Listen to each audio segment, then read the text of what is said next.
Part 1. What made me make this video? Well, this image here, you can see on the screen, is what made me make it.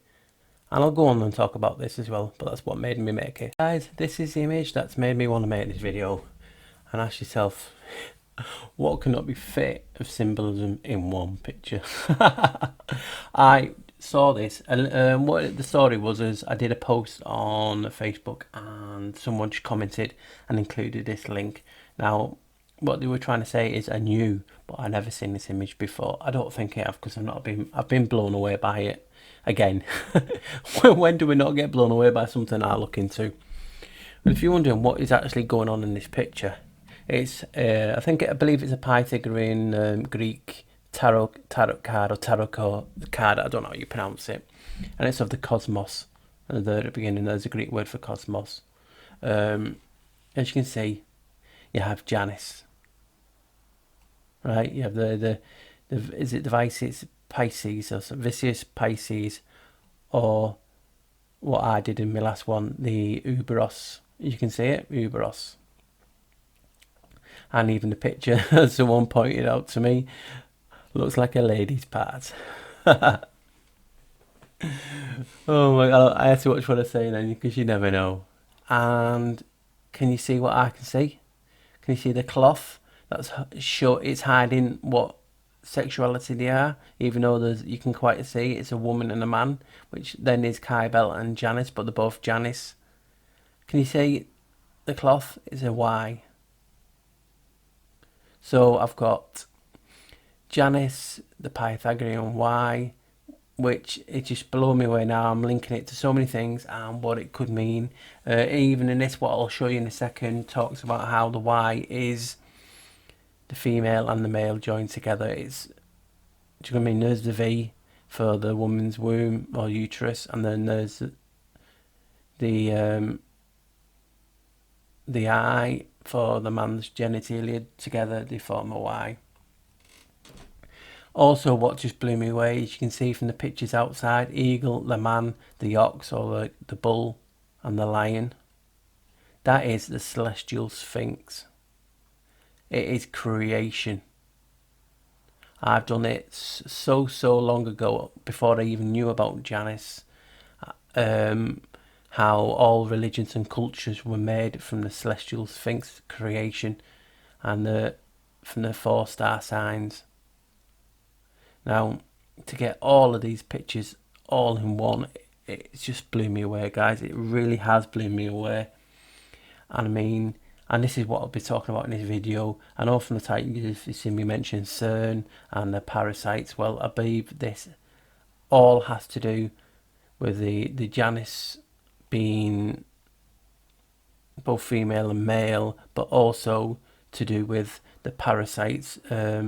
Bit like, if you're ever into science fiction, a symbiotic type of being. You've seen him, is it the Viril in Star Trek? You saw him, the Goa'uld in Stargate. Is this not another picture for a Stargate as well? And you've mentioned, many people mention the woman's womb as a Stargate because life is created out of that. Also, that's what I'll be getting into this video, showing you things. Just, I know that a lot of it's speculation and what ifs, but it's a brilliant what if. It's intriguing me so much. I mean, even just look at the rods. Do they not look like a medical tool, like you use in the laboratory if you're working with DNA and different things like that? Are they talking about DNA manipulation? Are they talking about cloning? Are they talking about using humans as a symbiote to like a parasite? Well, this is what I'm getting into on this video. So guys, I hopefully enjoy it. Can I come back off this to go to the main screen? There you go. And this is where I got it off. The 21, which is actually my birthday. The Mundus Cosmos 21. I won't go into it. I'll, if I remember, I will include it in the comment section after the video is made, just because it's just so long, guys, and I don't want to be reading it because I could be on this for an hour. But as you can see, the motto, there's a cosmos. There's a picture. Motto: Unus Mundus Sum. I am the one world. It just triggering a lot of bells for me. Deities: Janus, Hermaphroditus, Anu. Dice 6 + 6 equals eternity, and 666. The New World Order: harmony, wholeness, reconciliation of opposites. Androgynia: water and fire. Astrology: none. So these is to do with tarot and different things. I don't know that, guys, so I'm just reading out what's on the page. So if you're into it, pardon me for my ignorance if I get anything wrong. I'm just reading it out. The Greek letter upsilon. So it's just talking about the description. An androgynous, nominally female figure dances in an oval field surrounded by 4 heads. She has 2 faces that look in opposite directions, a golden male face looking to our left and a silver female to the right. The hair is red. Rays of gold. Is this to do with RH negative? I wonder. Red hair. Rays of gold and silver radiate from her head, and she is surrounded by a luminous nimbus that fills the oval. Though she dances, her right foot is planted firmly on a small patch of golden earth, and her lips silvery flowing water. Her right hand holds a golden key pointing up to the heavens. I didn't see the key, but you know what I mean? That's what it must be.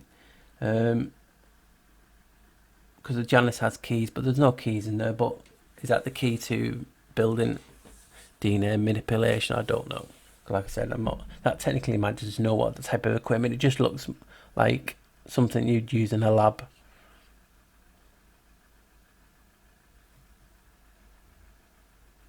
And then it says it coloured hair like a rounded Y hangs from her shoulders across her breasts and groin, hiding her sex.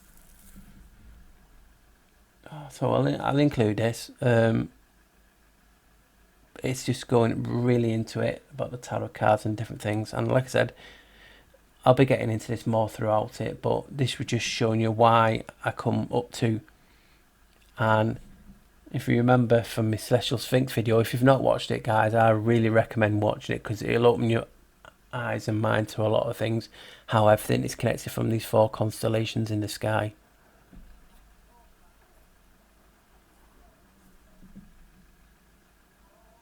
Where is it up to? Can you see that some of the pictures I've included in past videos? I mean, this Janus. Whoops, my throat's going on when I'm talking about something interesting again. So it talks. I've mentioned this before. Included Janus has 12 altars and authority over the calendar's first day of each month. He is the rotating heavens which always return to the place where they began. Thus the Phoenicians portray him as Ouberus, serpent, the snake swallowing own tail. In the hymn of the Sali he is called God of Gods. This is why I have been making so many videos on him, not because I believe in it, just because it's so interesting and shows you what's in their mind. The Jesuits are Janus followers. What are the Jesuits? They're like the science. They're into the science and different things. I'm telling you, it's all got to do with, is it making a clones? Is it making a symbiotic relationship for this human host with a serpent or worm-like implant? Who knows, guys? I know it sounds like science fiction, but things are going crazy in this world, and we always see it on TVs with a worm host and different things in films. It's always been there, always in our faces. See, because Janus is a gatekeeper. He's the bridge between worlds. I mean, I mentioned this in one of my videos, how it incompletes of Janus Bifrons. That sounds like Bitcoin a little bit. So you can see where I got it from. That was an image that blew me away last time that my friend the Wookiee sent me a while ago. This one actually showing the genitalia, Pythagorean Y, and the Pope at the time. So this is all linked. Is this to do with the Y being both female and male? Is this their agenda that they're pushing in Pedowood, Hollywood?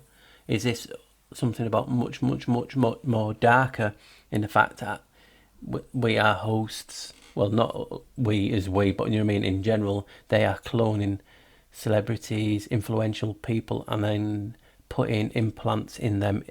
And this is the symbiotic thing. We've seen it in so many films, TV, from Stargate to the X-Files. It's just something I'm coming up to and seeing. It's interesting. And further on, I will show you why I'm coming to this conclusion. And hopefully you can see where I and how I can make this up. Because it's so interesting, but also blowing my mind and making me like, whoa, it's not scary too. Do you know what I mean? It's just so... I just can't. I'm lost for words. But we always seen this throughout history about the serpent and the symbiotic. Could the first people that lived here, could they be, or could the parasites have been invaded? Do you know what I mean? Like parasites do. Or was there always something older than us, like a leviathan? Could that be the serpent? Could that be the parasite that is using human as a host? Just ideas, guys. Just throwing it out there. So you can see what I'm on about on this page, how there's just so much on it that I couldn't read it out to you. But it's a really good site. You know what I mean? And there you go, guys. I couldn't read that out. I would have been here for 2 hours. And, you know what I mean, it's only so much you can show and talk about.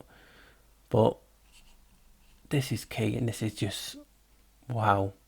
Right, guys, that's why I made this video. The rest of it now is showing you what I've come up with.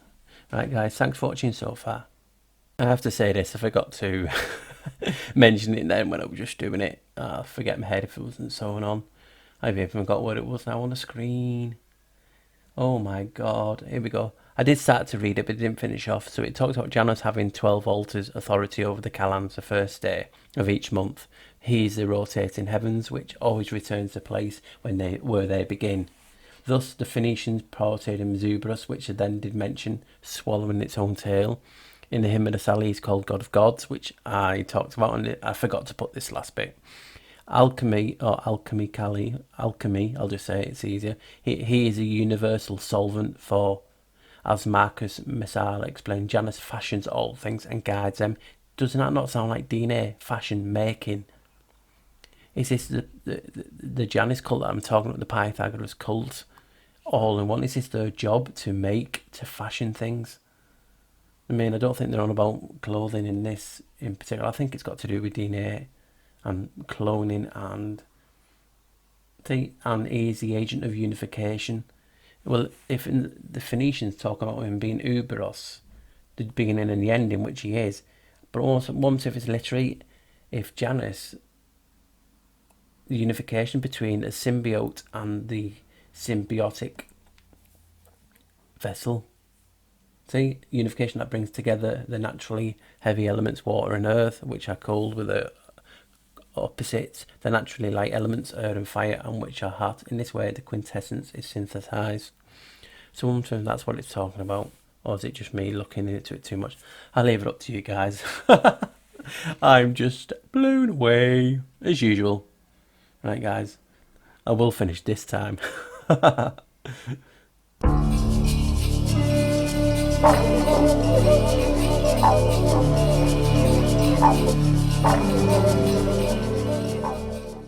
Right, guys, you remember my last video about 9 and the huge significance that has in numbers, spirituality, creation, everything.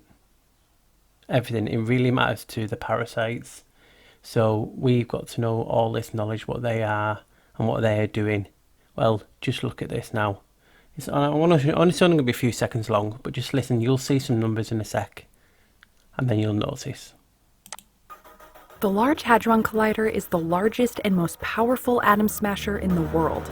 Built to hunt for new particles and probe the fundamental forces of nature, this massive machine is a 27-kilometer underground loop filled with supercooled magnets and massive detectors. Did you hear it? It's 27 kilometers long. 2 add 7 equals 9. I'm just getting blown away now, and having Cern do it as well is put me onto something, and this video I'm just going to be throwing some huge speculations out onto what's going on. Hopefully you guys will enjoy it. Right guys, let me get back to it. Right guys, we know the parasitic bastards like to show everything in plain sight. We all know this, we've all seen it. They like to do films, games, you name it, and release what they're going to do or what they have done, just because it's like in your face. So look at this that I've just came across. The Janus project. A group of scientists and researchers that formed during the mid-20th century. The project fell apart due to lack of support and funding during the 50s, and was not resurrected until roughly 1991, when the Rosetta University Board of Directors approved an expedition to the Arctic to uncover what remained of the Oriab outpost. I think this is a book or something. The results of the expedition led to the US government re-establishing the Janus project under the supervision of Edward Bishop. Bishop ran the project for about 10 years before passing the position to Meredith Parker. 2001, Meredith quickly established ties within political and military circles to receive further funding for her projects, and used a former FWRI facility to establish headquarters for the project. During these years, the Janus project became involved in human experimentation, particularly with the attempt to bond an unknown organism with the human host in an attempt to produce new control hybrids. Her research also led to uncover evidence of an ancient cult that had directed connections to this organism, and headed the Kadath expedition in 2007 in an attempt to uncover the cult's true intentions.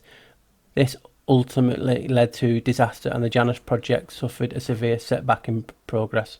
Because of this, the former CEO Edward Bishop stepped in and offered his services to his own company, Outset Pharmaceuticals, to aid in the experiments further. This led to the formation of a new base of operations in Dunwich County.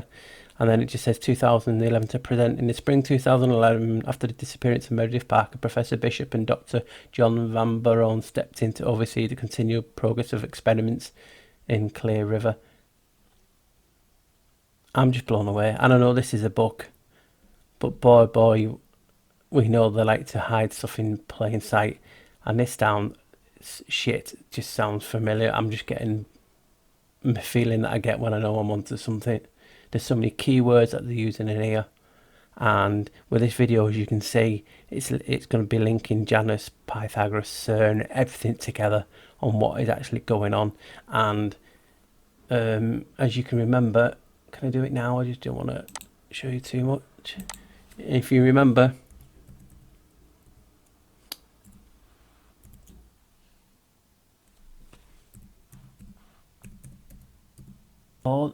keeps pausing. Stop it. Do as you're told.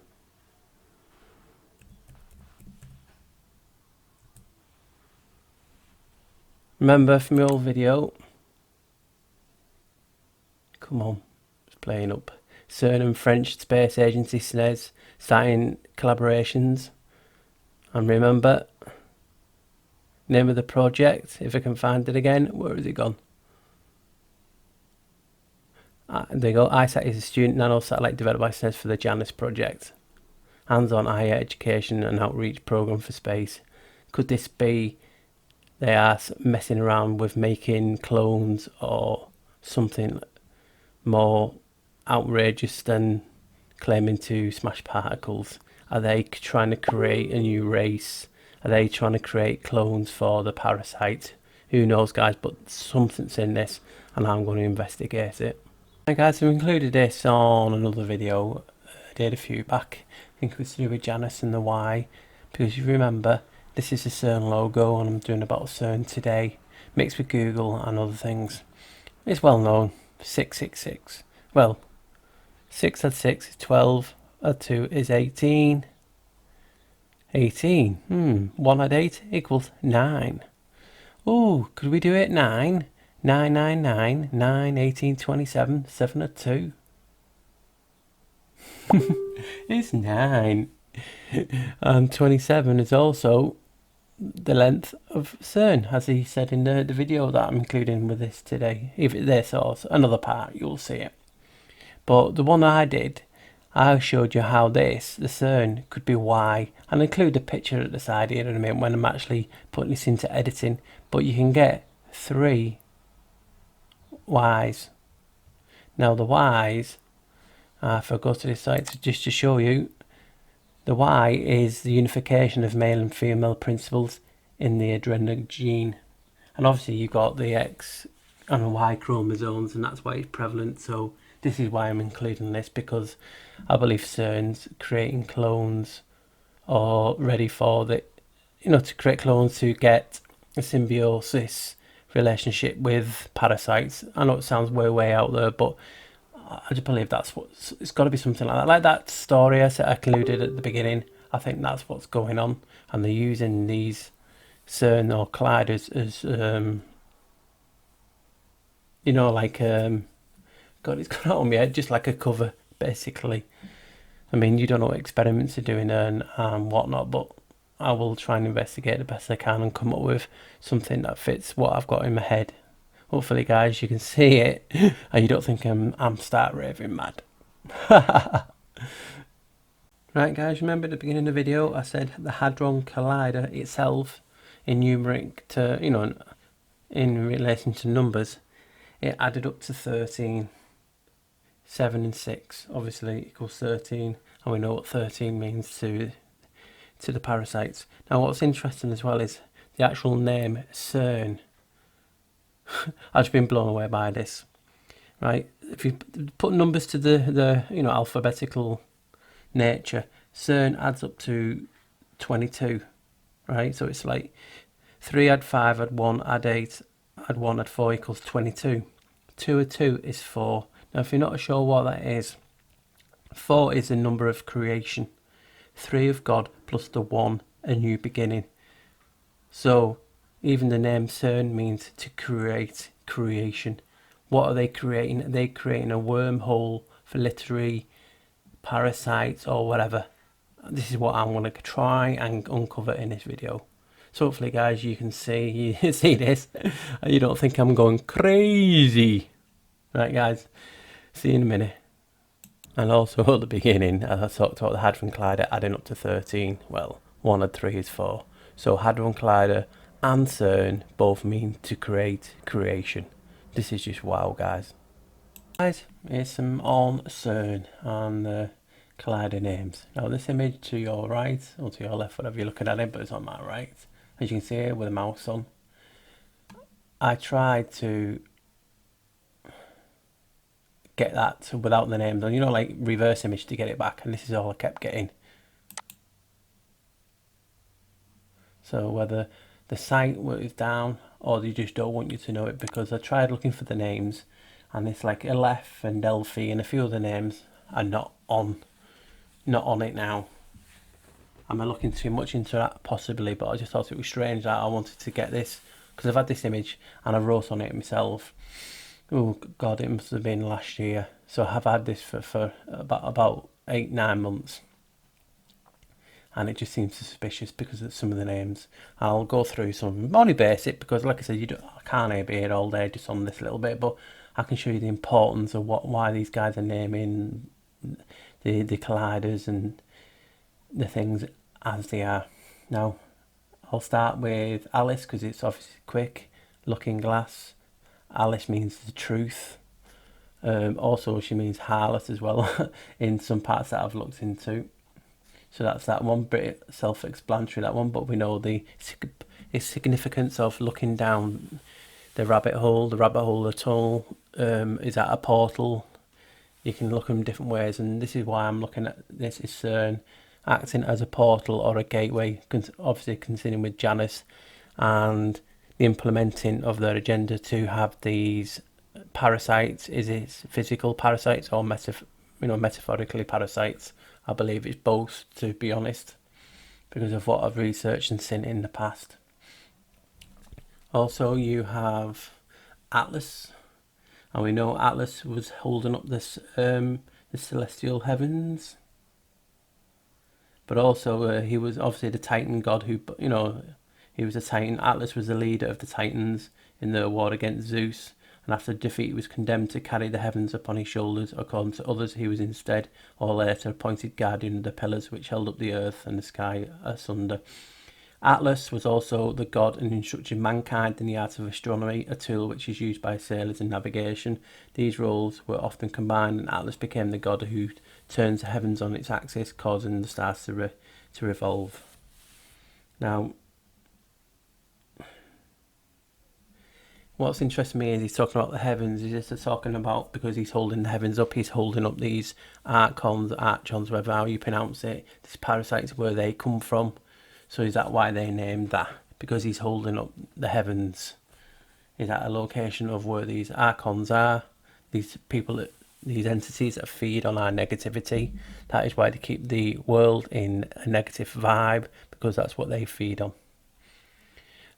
Also, you have Delphi, and if you know a little bit about Delphi, Delphi was a location where the oracle was in Greece.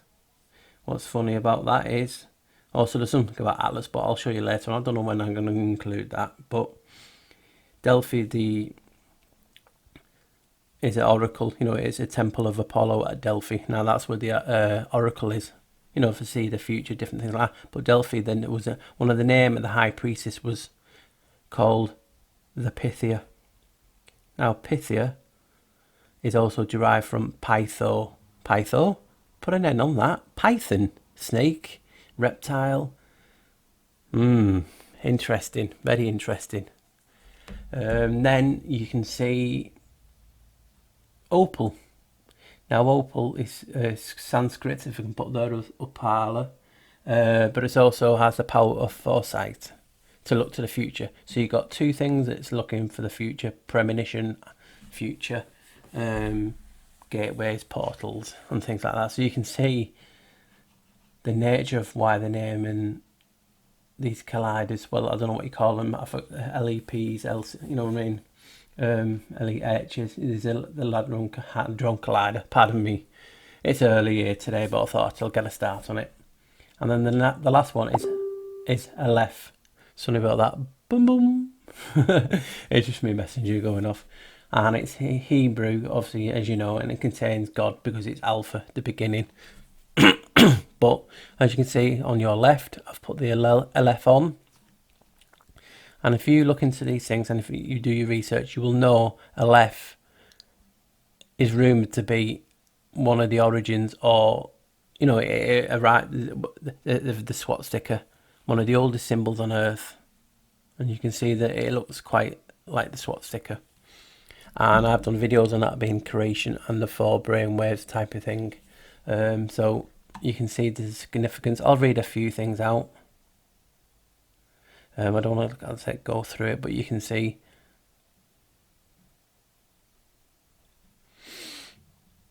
Here you go. The letter Aleph is the father of the alphabet, whose original pictograph represents an ox, strength, the leader.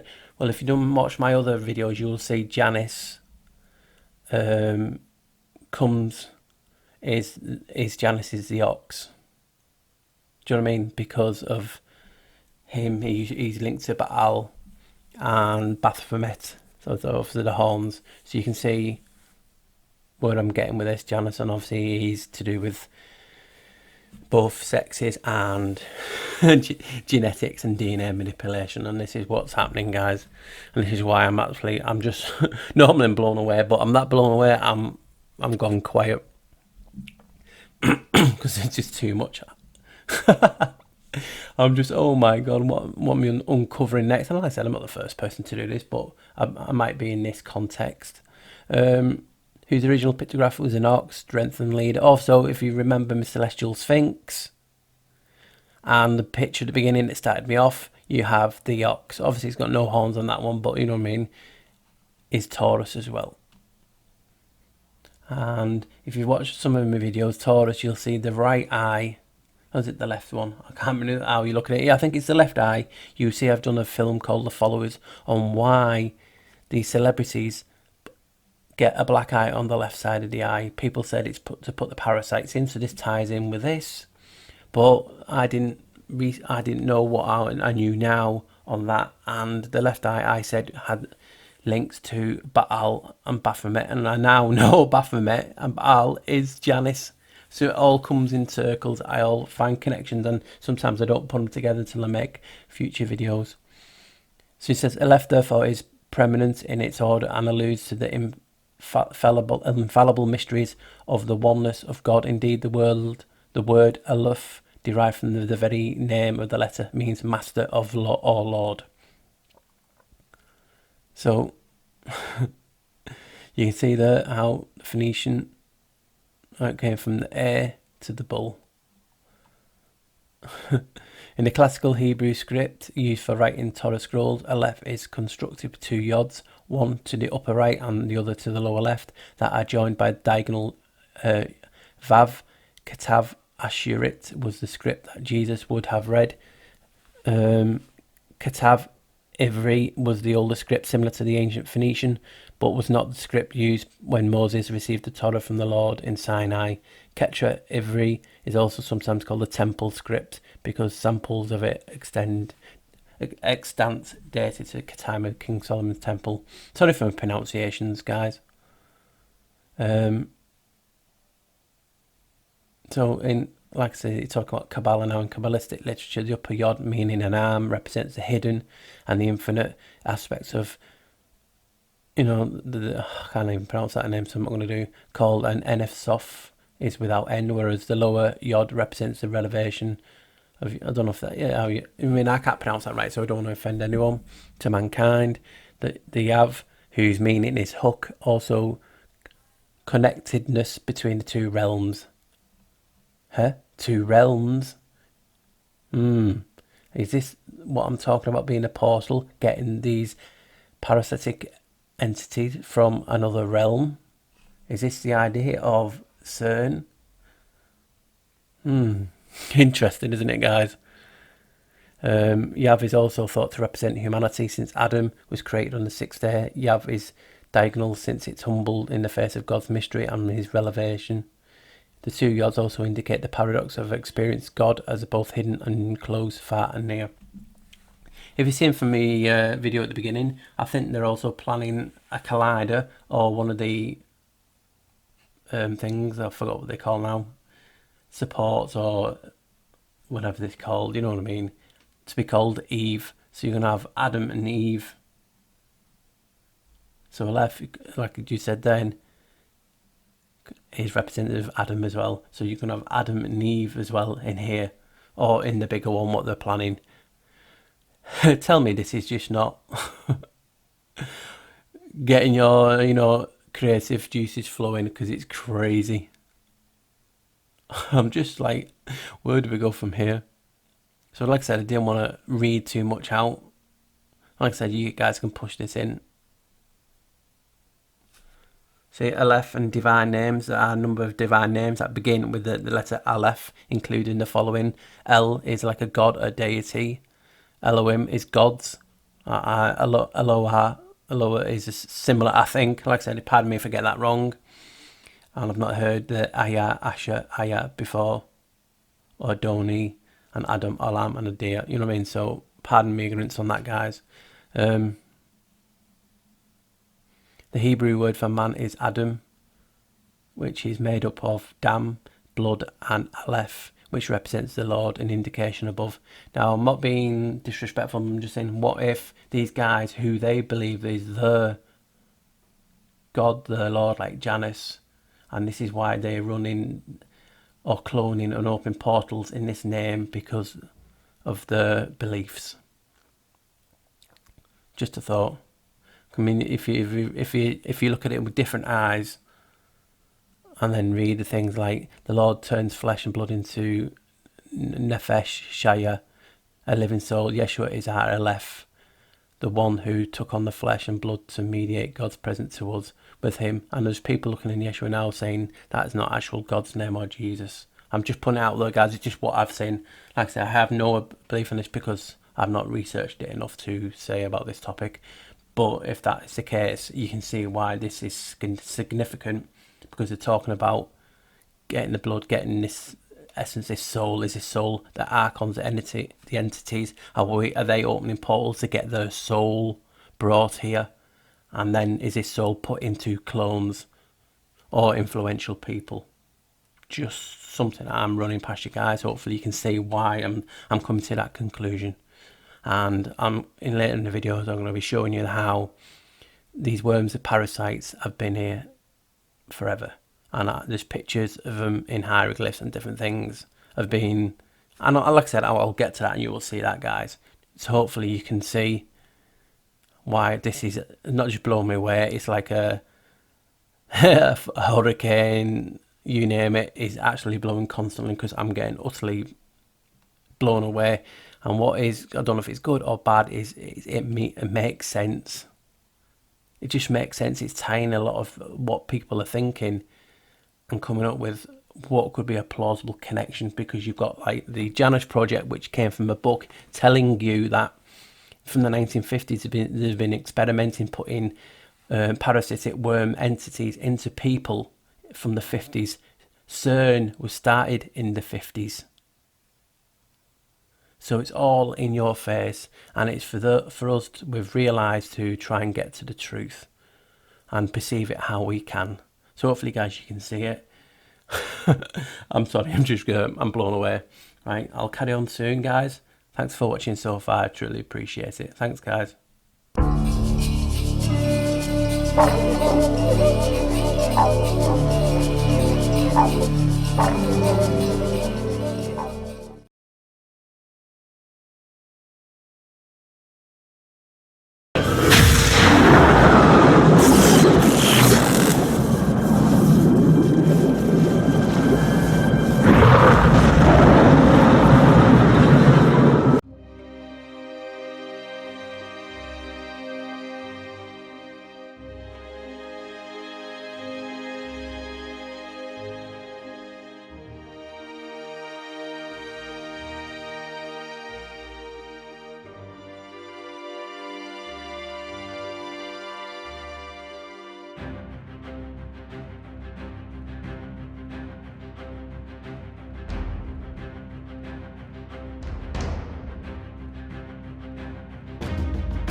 Guys, in this part, I don't know which part this will be, so I'm not going to say part 1, 2 or 3 or 4, because I don't know where I'm going to include it. But anyway, what I want to get at this is just to show you how popular in TV and film is about parasites, and how the symbiotic type of relationship is going about. So I just wanted to include it and to just show you. I'll include a few clips of TV series, not too many, because you never know. So here you go. You can see the first one, Venom. We know this, to do with the black goo in essence, basically, isn't it? You know what I mean? A symbiotic. And then you got Alien. Obviously, that one wanted to get out rather than get in. So you had Alien, Prometheus, about the black goo, The Thing, shape-shifting alien, The Host. This one, I've not seen this one, but just read the thing. When an unseen enemy threatens mankind by taking over their bodies and erasing their memories, Melanie will risk everything to protect the people that she cares most about, proving that we can love, conquer all in its dangerous new world. Now, if you think about that, could this be what a reset is? Who knows? Just putting it out there, guys.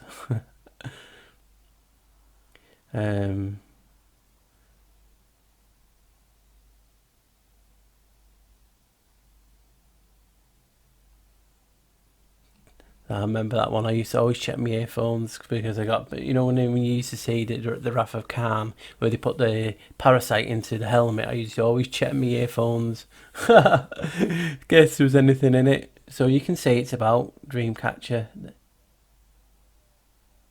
Body Snatchers, Alien Invasion, The Dark Skies. I remember that series. I think it was good. It's a while ago though. The Puppet Masters, Parasites Part 1. Some of these I've not heard of, but like I said, I'm just going down the Internet Movie Database just to show you how many videos and things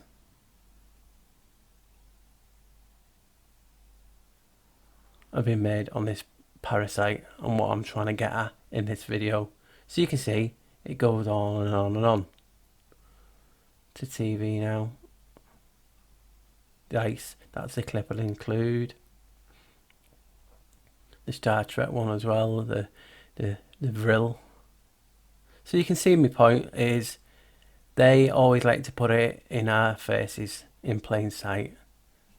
And it can keep going on, but I just wanted to include that, guys, on the section I'm going to be talking about in films and TVs. You know, in films and TV series, is that the show is basically in plain sight about this parasite. Could this be the reason? Who knows, guys? Alright, thanks, guys.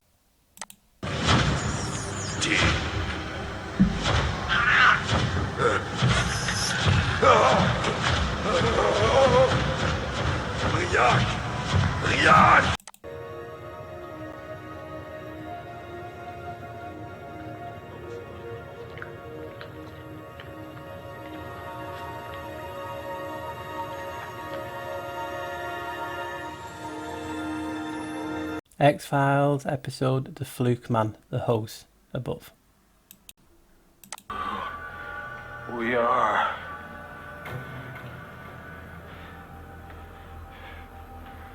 We're not who we are.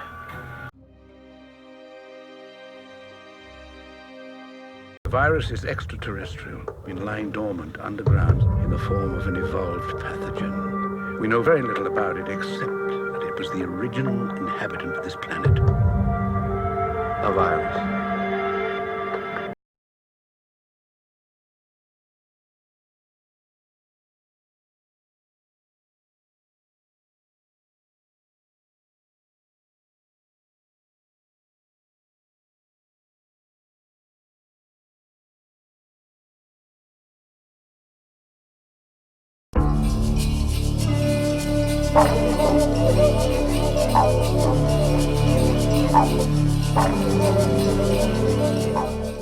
Right, guys, if you're wondering why I'm standing or sitting, that is to one-sided, because here I'm going to be putting a picture about, let me see if I can guess right, about here. And in this picture, this is not what I'm actually using from this idea, this theory, this wow that you've been watching, because it is wow. It's blown me away, it's blown my friends away. As you know, friends have been talking on shows, plugging it. Oh my god.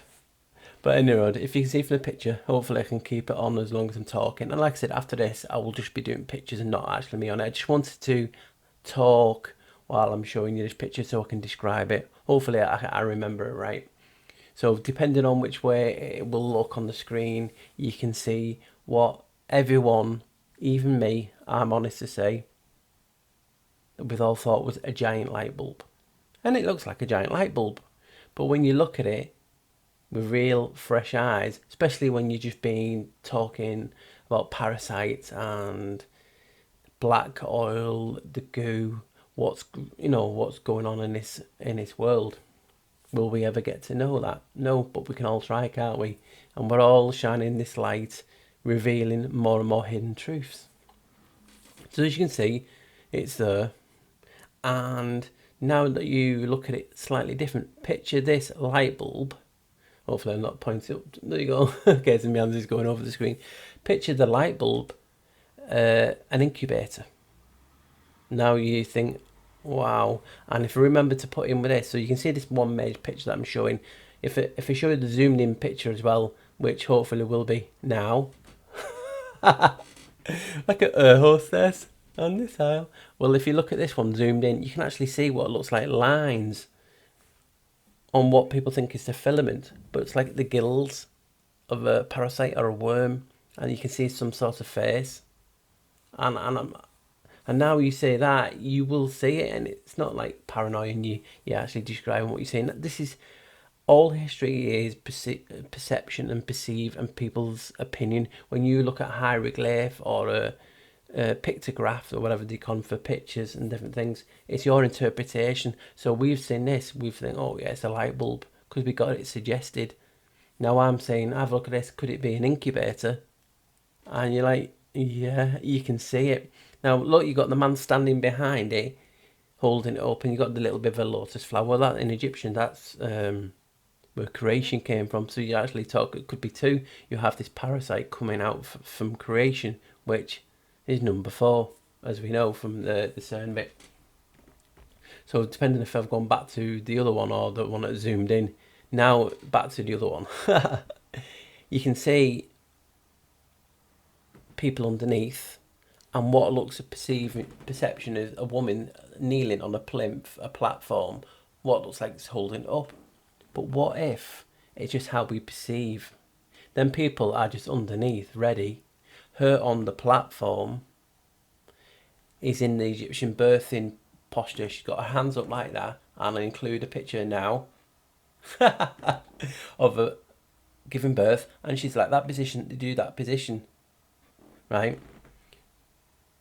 So she's kneeling there, ready to take the parasite, the host. Why do we think that? Look behind the woman like this. You see a man with 2 knives, ready to cut or implement the procedure for putting the parasite in the incubator in this lady. Tell me that's not just blowing you away. Trying to not like to think, oh God, I'm going crazy. But this is what it could be. When I was just sat doing the research for this video, I then saw that, and oh God, yeah, it is. Because it is. It does look like a light bulb. I'm the first one. I even been researching and saying, hey, people, look at this Egyptian light bulb. But now you think incubator, and look how the role's perceived and changed. It does look like an incubator. The woman's not needed because there's a platform underneath with the ridges, like a lab equipment. You then got what is a snake or a worm or a parasite. You can see the gills type of thing in the zoomed in picture.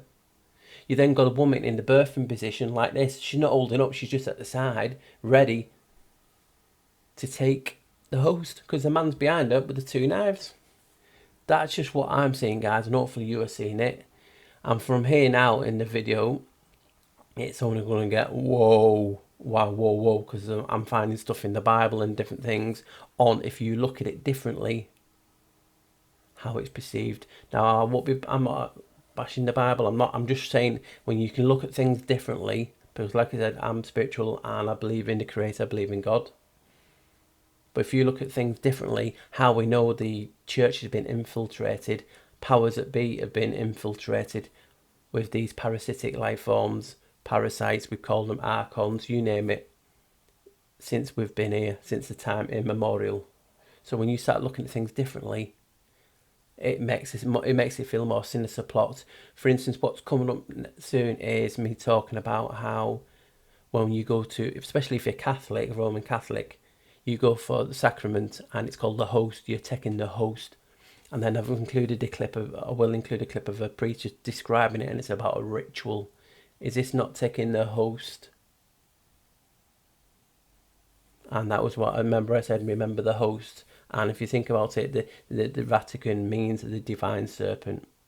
So I'm not saying too much more, but hopefully you can see where this is leading, guys. Hopefully you're enjoying it so far. It's going to be quite a long video, and I appreciate you taking the time to keep with me and watching it, guys.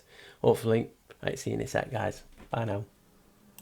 Right, guys, as you can see from the above picture, what do I have to say? Now, this is a representation of knee or knee-high, whatever you pronunciation. But couldn't it, now you've heard what I'm talking about, be a representation of a man showing his other side, his parasitic side, holding 2 more host parasites to ready to be put into the host. Could that not be what we are looking at? I mean, you're even seeing it now. He has the Janus, the 2 heads, 2-faced, good and evil, human and parasite. Is this what it's all leading up to? So I'm just showing you now what you can see above, and it's plain to see. It's holding 2 snakes or parasites, just like the ones in the incubator in the light bulb.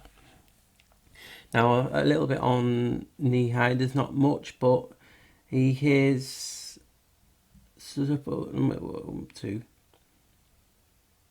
trying to look at what it's thing. The deceased king petitions for the primeval gods of Hermopolis. So he's one of the primordial gods, as well as an Ogdode, as well as Atum, Shu and Tefnut, to allow him, since he has made the proper offerings to them, to permit him to cross over to Nehi at the horizon. Nehi being called Lord of the Year, the ready fighter. Horus, who is over the stars of the sky, brings Ra to life every day. He fashions the king and brings the king to life every day. So that's just talking about who Nehi is. There's a little bit in it as well. It says, I am invoked in the Ennead, the Egyptian pantheon in general, but especially to the group of 9 major deities worship of Heliopolis. In this my name of Nehi, this time with the divine determiner at the end, the spell, which is perhaps more informative with respect to Nehi or Nehi in the coffin text version, nevertheless makes it difficult because of its syncretic character to assume which elements of this content applies specifically to Nehi. But one suggestion passage states, I am the soul who created the nun, who made my seat in the realm of the dead. My nest will not be seen, nor my egg broken, nor I. For I am the Lord of those who are on high, and I have made my nest in the limits of the sky. Freaking hell, guys. Is this not just basically saying what I've been saying? Remember the picture, and I'll include that next, of Titan Atlas. There's even a picture with him, a snake, a parasite standing behind him, ready to go in. This is just crazy. Just crazy. Titan here, holding up the heavens, and look behind him, the parasite, the worm, the snake, whatever you want to call it, standing right behind him, ready to enter him. Right guys, here's some more pictures that could be interpreted as being we are hosts, and the parasites, the snake's heads, even the sun, to Rebus here. How much snake stuff can you get in there? And then you have this hieroglyph of the snake head, could be deceived of we're being host or controlled. Snakes, you name it. It all can be interpreted different now. That's supposed to be snake, looks more like a worm, a parasite. And then you've got this one. What the hell's going on in this pic? Then you have Jesus pics medieval with a black eye. Just look at these black eye pictures. And then that brings on to the celebrities and famous people getting black eyes, and how people think that's where the host, the parasite, has been put in. You've then got in Jesus here doing the Y symbol, or the horns. It's crazy.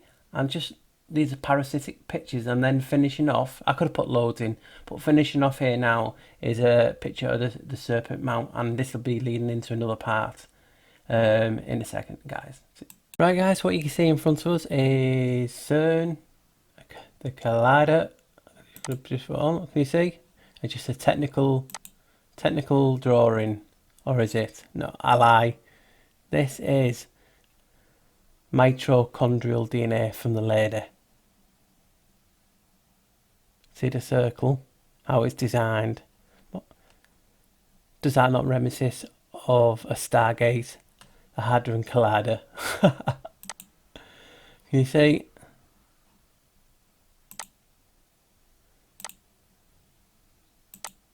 And then you look at it from above, and there's a circle. Mitochondrial DNA. Keep this in practice, in your mind, sorry. You see? I mean, look, we've even had the Sumerian DNA helix in the pictures of the Tree of Life. So DNA manipulation or geoengineering with humans has been going on for so long. Can you see it? The ring of DNA. Does this just not like a little technical print for the Hadron Collider? Does it not? It's crazy, this, guys. And what I'll show you soon is, but I'll mention it again when I get to it, but it's coming up soon where there's another DNA helix, a mitochondrial DNA in an ancient site. Because what I'll be doing soon is showing you in the past, in ancient times, where these parasitic larvae or young these, like, I'm trying to find a good word for it. There's these entities, you can call them Archons, Archons, whatever you want, but we are hosts to them, and this is what I'll be showing you and be showing you, sorry, pictures from the past, ancient times, showing you these larvae in entities, and you'll be blown away. Because when you look at something differently, with a different perspective, you shine a different type of light on it, and that reveals different things. So hopefully, guys, you with me so far, and we'll get to it soon. But you can go quickly again.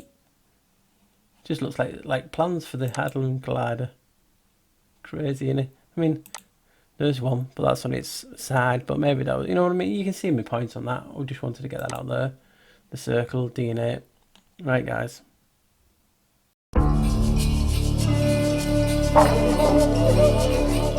It's a quick roundup, not on everything, just on the fact that in my last couple of videos I mentioned how the Vatican means divine snake or divine serpent. Now, as you can see, I'm just showing you. Did you know the meaning of Vatican? The word comes from Latin and is a contradiction of two words. Remember, contradiction of two words. Janus, all roads lead not to Rome, but to Janus. Janus has two heads. Makes more sense now. Divine or prophetic, can serpent, or called divine serpent. Divine serpent, parasite, entity, whatever you want to call them, Archons. Guys, it's always been in our faces. Plain and simple. As you can see, all the symbology I've done on many videos, I've included this. You can see it. Janus, Pythagoras to Vatican, oh my. I go into Janus, show you all the links. It's all there, guys. It's all in front of us. The Rome, as you can see, it looks like a key. Well, key. Janus is a gatekeeper to portals, to doors, to time, everything. Now it more makes sense now. And that's why they call it the Janus Project, and everything to do with cloning, to putting these entities, serpents, parasites, whatever you want to call them, into human hosts. Obviously some do it willingly, as you can see from the black eyes in The Rich and the Famous. Just putting that thought out there, guys. Right, the reason for this next one is, as you can see, I'm going to go back to the top. Just a good little site I've found. I know it's more to do with Irish, but I've looked at it, it's just the Irish origins of civilization, but it's not much. As you can see there, from the image, I included that before. Jesus said, the Pharisees and the scribes have taken the keys of knowledge, gnosis, and hidden them. They themselves have not entered, nor are they allowed to enter those who wish to. You, however, be as wise as serpents and as innocent as doves. Gospel of Thomas. Now, if anyone knows what a Pharisee is, I'll just read the definition out for you. A member of an ancient Jewish sect, distinguished by strict observance of the traditional and written law, commonly held to have pretensions to superior sanctity. Or it could be a self-righteous or hypocritical person. Pharisees, it's not much changing of words to mean parasite. Take the H out, Pharisees, parasite. Just showing you, guys. I know that's stringing it a bit, but hey, you've watched my video so far, so you can see where I'm going. The Christian mythmongers working from Rome and elsewhere knew that the traditions and symbolism they presented as their own has a long history. They knew of the debt they owed to Egyptians, Phoenicians, Scythians, you know where the Scythians come from, Persians and other races put to the sword by the bloodthirsty agents.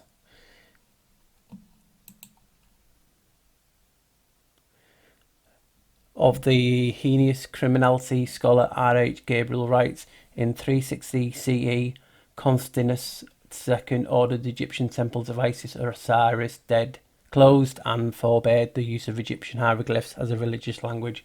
In 380 CE, Emperor Theodosius declared Christianity to be the official Roman state religion, and all pagan cults were thereafter forbidden.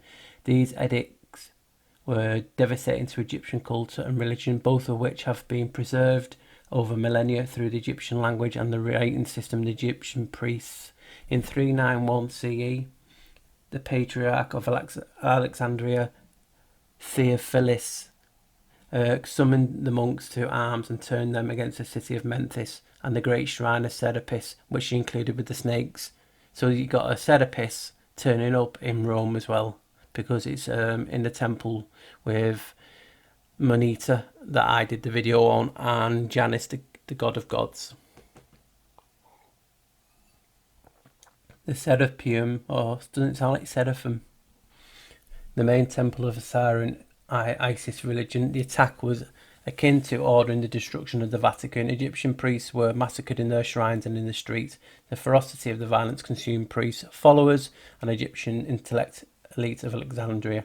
Memphis and other cities of Egypt who were murdered and their temples and libraries destroyed. I talked about this in my last video. This is when the Illuminati is a secret society. The enlightened ones came into force to stop the burning of the temples and the books and the libraries. The institutional structure of Egyptian religions, then more than 4 millennia old, was demolished in less than 2 decades. Jesus, the Egyptian. So you can see how it just goes into basically everything to do with serpents. I mean, do you want to read this out? Because I've got so much to cover on this. The mythmongers knew there were nothing demonic about the winged demon that represented the Aya, the priest kings of old, those whose knowledge they have appropriated and cannibalized. They knew exactly what the terms Christ and Messiah meant. They knew that the old relationship between the Sophic female and the protecting serpent, and that the antitype was astrological and astromantic. The outer darkness is a great serpent, the tail of which is in his mouth. It is the outside of the world and surroundeth the whole world. In there are many places of punishment, and it containeth 12 halls. Egyptian passage. Well, I've already showed you that Uberus, the snake, is in reference to eternity, is in turn to Janus. Yes, they knew the truth, and so their descendants. It is time that we too understood where the motives originated and what they are meant and what they mean. So it talks about heavenly serpents. I'm just trying to read it while I'm talking this. Should I just read it out to you guys or not? Because like I said, there's loads in here. You can see different religions. Here's what I really wanted to show you. Etymology. The following names and terms refer directly to the serpent. Pentium for computers, not too far from Serpentium. See corporate logo with Intel for confirmation. Uraeus from Uru, meaning kingly. The serpentine emblem of royalty was originally the symbol of the twin serpent goddess Nekhmet and Wadjet. I've told you about the Uraeus. That's what the Egyptians have on the headrests. It's a snake. I believe we have 2 now, but you know, the snake coming out on an angle, that is to show royalty, or is it to show that they were hosts and had a serpent or parasite or entity, whatever you want to call them, in them? This is what this video is about, guys, as you know. Ophion, the Greek name for the primordial creator god, later cast down. His consort was a sacerdotal female named Euronome. So these guys, I'm just reading out. You can see. I'll put this in the link so you guys can read it at your leisure. In the link, I mean, you know, under my notes in the video.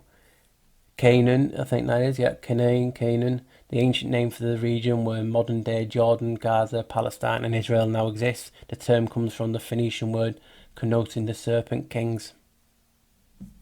It's starting to dawn on you guys, isn't it? It is me. Before this video, I would have not looked twice at anyone saying about this serpent or parasites.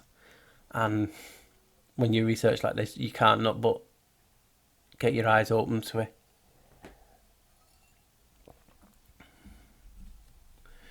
Kohen, officially the word denotes a descendant of Aaron and a Jewish priest. However, it too means serpent priest. So if you think about a lot of people nowadays, they have the name Cohen, but that K is changed to a C. Laden or Landon, named for the guardian of the garden of Hesperides. And if you remember, Atlas and Hercules was trying to get the golden apple or something from that garden, I believe. Draco, name of the giant constellation in the northern sky, the head of which attends the circumpolar zone. Dragoons, a name for the royal appointed troops in Scotland and England. Ceridwen, a Welsh serpent goddess derived from the Pharisaic priesthood. The name allegedly means crooked women and is referenced either to Ursa Minor or Draco. Gadia or Ada, the word comes from the Gaelic Nadred, meaning serpent, and from Gadra, meaning serpent priest. The prefix gun is found in the word gnosis, meaning knowledge. So Cn or kun are two variations, hence Cain and Cohen. The insignia G, as found in masonry, signifies knowledge and the men of knowledge. G is the 7th letter of the alphabet. I don't believe it's a G in a sense. I've done videos on that. Unlike other numbers between 1 and 10, 7 leave a remainder. Symbolically speaking, it's a numeral of independence and individuality. Strange that the American independence was in 1776. In Old Norse, the word serpent was nidar or nida, as in the so-called nidhogg serpent, the serpent who eats the roots of Yggdrasil, the Nordic world ash tree. Nidaros means old serpent and referred to the ancient knowledge of the Druids. Interestingly, the serpent was adopted as a symbol of Olaf I, the king who Christianized Norway. He literally adopted the symbol of those he sought to annihilate.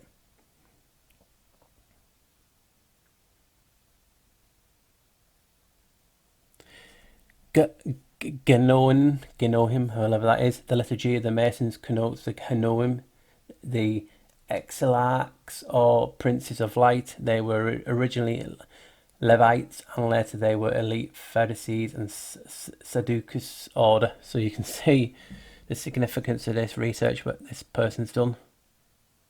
Nada sounds like NASA. We always say Nada, don't we, as well? Nada. The high priest of ancient Ireland was known as Nuada or Nada or Nua. The name is a variation of Nadred, meaning wise serpent. Oh my god, so in fact people do call it Nada and Nasa and call it a serpent. Wonder if there's any link there, guys. Akin to Naga, which rendered Nasha, hence nation. The word Naga denotes the serpent kings of India. Nuada, Babylonian counterparty Nata, who, like the Irish Nada, was a survivor of the great prehistoric flood. Pendragon, we know from King Arthur. Cherubim, I'm missing a few out. Nakal denotes the semi-mythical serpent people of Aztec and Maya. Cherubim and Seraphim, these terms originally referred to the Elohim or 9 creator gods of Egypt. In Hebrew, they mean fiery or blazing serpents. Been interesting to relieve that because of the angel link. Nahash, the word means serpent in Hebrew. The roots Nash mean to find out or discover.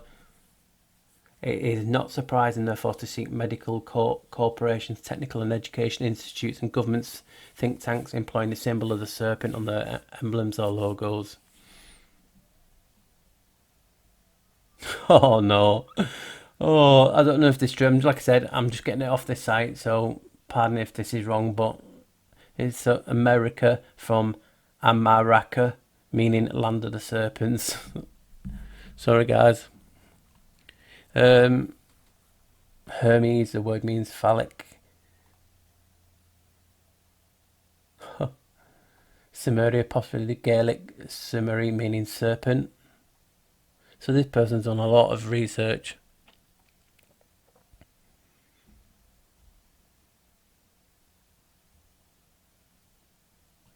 NEC, neck.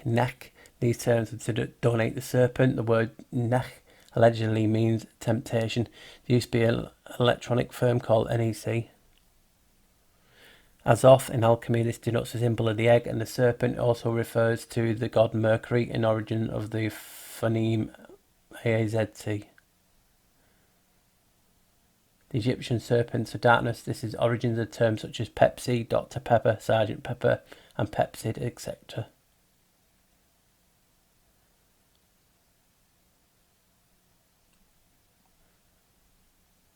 Hydra, the demonic serpent, the Greek myth, now the name of a giant serpent constellation. Sperm is curiously serpentine in its form. I did that in my video, if you remember. The Pope's crozier, like the number 9, it denotes a serpent. It's a stylized version of the Druidic sickle. The dollar sign with a 2 connotes a serpent. This guy has done the 2. It is now 1. It's been Mandelaed, if anyone remembers. So you can see some of the pics. Guys, is this just not showing us what this video is? You see the serpent. This is Alfa Romeo. That is the Genoa flag, English flag, the Templars flag, St. George's flag, and obviously he killed the serpent. Is this basically shoving it in the face?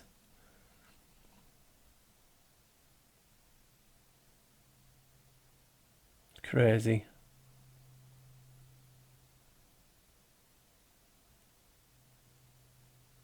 You see? So the serpent logo of the Alfa Romeo car company set in the symbol of their chalice or downward pointing triangle. That has been a womb symbol in the Far East. This symbol is known as yoni. The word one derives from the word denoting the female womb. So is this denoting how these serpents, these parasites, take over humans, or is it just about eating?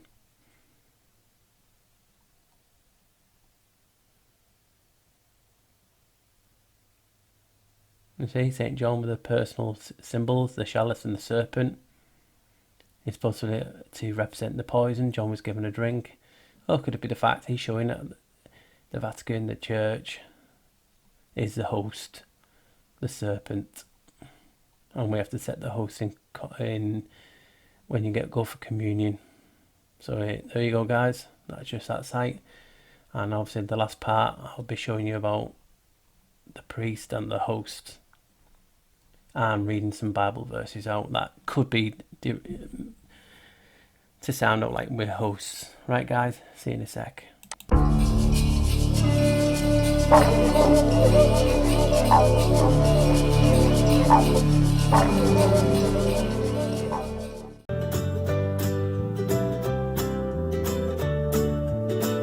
The priest drops the piece of host into the chalice just before communion. And that goes back to an ancient ritual that really began many, many years ago in the city of Rome. In the city of Rome, of course, was the Bishop of Rome, the person that we refer to as the Pope. And each day, he would celebrate Mass in a different place within the city. And all of the priests from the neighboring parishes, or someone who was delegated from that parish, would come to celebrate the Mass with the bishop, to be united with the bishop around the table of the Lord and the altar. And so following the Mass, after everything was all over, they would take a small piece of the consecrated host and they would bring it back to their own church. And they would celebrate Mass there later in the day for the people in that neighborhood or area. And just before communion, to show the unity that they had with the bishop, who is the primary celebrant of the Eucharist within a diocese, they would take the host and drop it within either the plate where the other hosts were, or later on they would take even a smaller piece and drop it into the cup. So that was a tradition that grew up and was very much a part of the city of Rome and its particular liturgy. Now later on, as pilgrims came to Rome and began to observe what the Pope himself was doing and what the people were doing there, they copied the liturgical books from Rome and brought it to other parts of the world, especially Europe. And they maintained that practice of dropping the host, but the original meaning and significance was long because that didn't travel. They didn't understand that it was to show the unity with the bishop. And so instead they began to kind of develop this little allegorical understanding. Is, may the mingling of the body and blood of Christ bring us to eternal life. It was that idea that this communion was intended towards eternal life. So what we have is something that began in a very particular place called Rome, travels to the rest of the Christendom, especially in Western Europe, and is reinterpreted and brought right down to the tradition today. So just before communion today, when the priest drops the host into the cup, we could see it in two ways. We can see it as a symbol, in a sense, that ancient symbol of our unity with the bishop, even though we've kind of lost that in the way it's celebrated, but we can continue to see it as that mingling of the body and blood of Christ that brings us all to the hope of eternal life. My name is Bishop. Show you that Eucharist video is, just think about it, in ancient times or so many years ago, was the ritual of us taking the host, meaning we willingly accepted this parasite, and this is what was broken down and give to people to take. Can you see me meaning why I showed it? I'm not actually saying now that's what it is, but do you know what I mean? It basically told you they didn't really know the origins of why they called it this, this and this. Could it be the case of in Rome, in Latium, the first king of Latium and Italy, I think, was Janus. Janus to Two-Face, and you've seen it all the way through this in relation to the Pythagoras Y, which is the female and the male, and the projects named in his. We have DNA called Janus inside us too, which is a bridge. What is it a bridge to? Exactly, guys. So could this be ritual? Like I said, I'm Roman Catholic. I was brought up, I was confirmed, I was baptized, I've done Holy Communion. Is this basically a ritual in, you know what I mean, so many years ago, or is that the evil, sinister behind the origins of the communion? We are partaking in the host, we are being a host, we are accepting the parasite, the entity into us, like the Holy Spirit. I'm not just saying it, can you see with guys how I'm trying to get this out without trying to offend anyone? Because like I said, I believe in Jesus and the Creator and all that, and it just, I feel I have to make this video. It's so strange. So I'm trying to word stuff for, I'm trying not to offend. Hopefully I won't offend anyone, but we know we can't make everyone happy. But you can see me point to this. The original intention of this was we was having a ritual, and we took the partake of the serpent, the parasite, and because obviously you know about Rome being the divine serpent, it just, people will understand why I have to make this and where I'm coming from. This is the ritual, and then next I'll be reading out some Bible verses that, you know what I mean, you'll see. And I've actually checked that you actually pay it in the Hebrew version as well. You know what I mean? So there's no like, oh, it's just an interpretation. That's where it's come from. So guys, hopefully you can see what I meant by showing you that video. Was it that the origins of this ritual where people took of this parasite? So guys, hopefully you're enjoying it so far. You're still with me, and you're not like, I'm not watching anything of Paul's again. So hopefully guys, you're enjoying it for the research and what I'm trying to show in. Hopefully not, well, the topic, you know what I mean.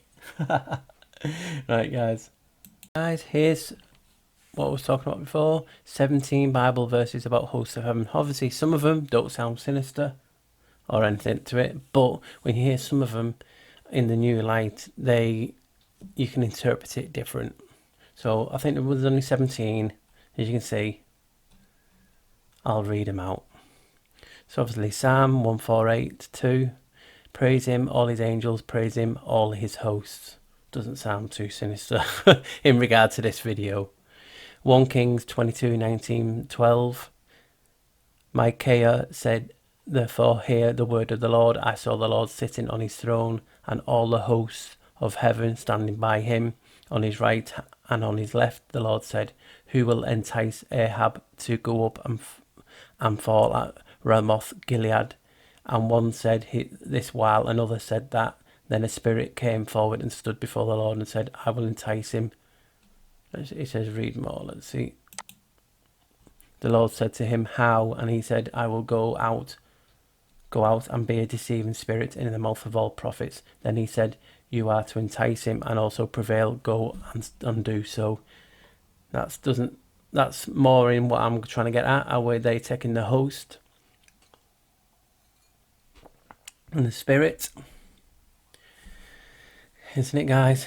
Now he starts to see how, obviously, I'm not saying all the Bible is that, but we do know that they have at the Council of is it Sinai? Was it Sinai? I think it was.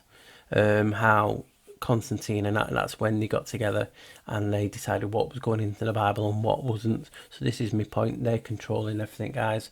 So you just have to look at it in fresh eyes and see things how they could be interpreted different.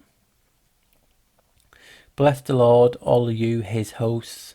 You will serve him, doing his will. Now, if you was trying to entice us to be in a false religion, to follow someone else, like a lot of people believe, and you do your research, and some of it does look that way, even though we do believe in God. Blessed the Lord, all his hosts.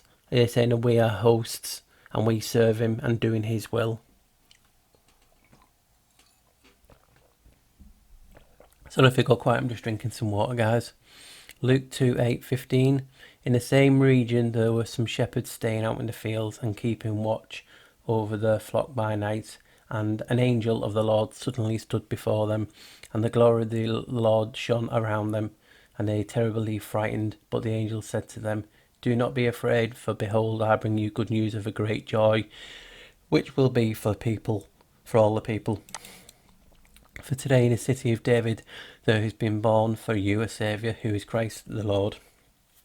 This will be a sign for you. You will find a baby wrapped in cloths and lying in a manger. And suddenly they appeared with an angel of multitude of the heavenly host, praise God and saying, glory to God in the highest, and on the earth peace among men with whom he is pleased. When the angels had gone away from them into heaven, the shepherds began saying to one another, let's go straight to Bethlehem then and see the thing that has happened, which the Lord has made known to us. Now, I'm just under the impression if you see an angel or good, that you would feel good. Like I said, I might be wrong because I've not seen one in that form. Some people have. Just seems something to me. Psalm 33:6. By the word of the Lord the heavens were made, and by the breath of his mouth all the host. The heavens were made. Atlas holds up the heavens. He had a snake behind him, or the parasite, the entity. There's the Draco. There's all these things about the heavens. Remember the picture that came out a few months ago that was supposedly of the sun, and it showed what looked like ships or snake type of beings, parasites. Just putting that out there, guys. If you remember, it was like a greeny pick. Nehemiah 9:6. You alone are the Lord, you have the heavens of heavens will all the host, the earth and all that is on it, the seas and all that is in it. In them you give life to all of them, and the heavenly host bows down to you. Lift up your eyes on high and see who has created these stars, the one who leads forth the host by number. He calls them by name because of the greatness of his might and the strength of his power. Not one of them is missing. It is I who made the earth and created man upon it. I stretched out the heavens with my hands, and I ordained all the host. So, saying we're all hosts.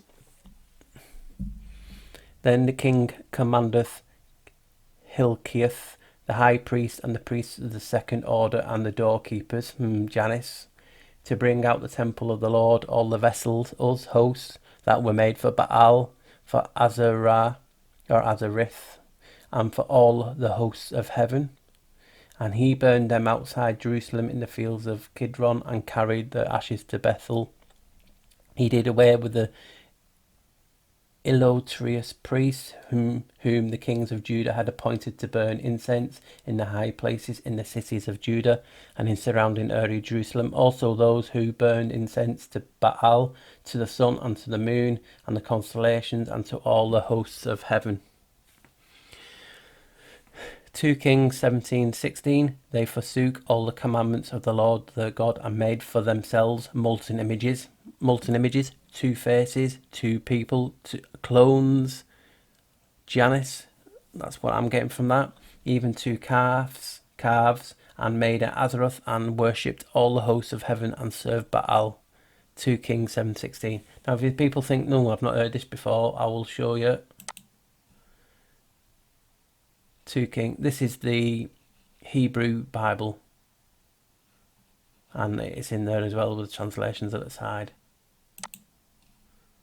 2 Kings 17:16. What was it now?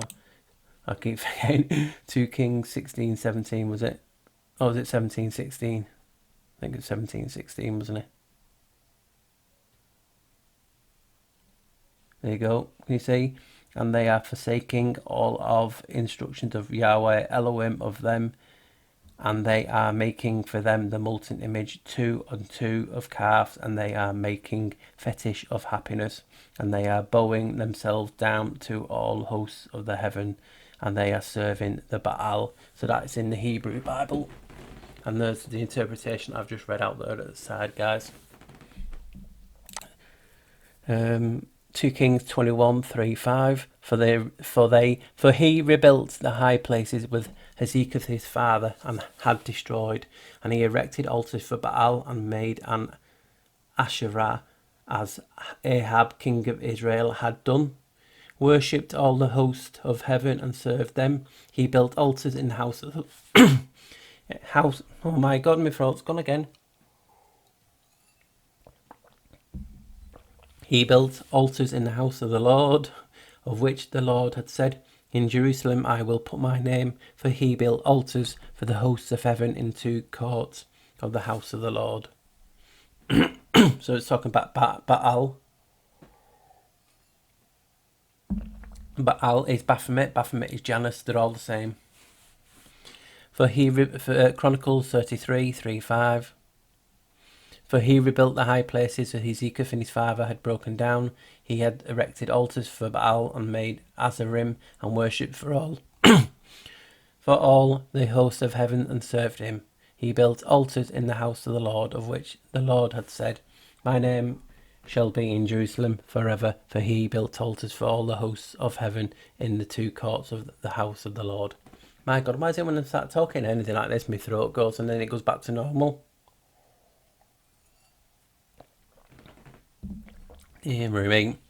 Jeremiah 19:13.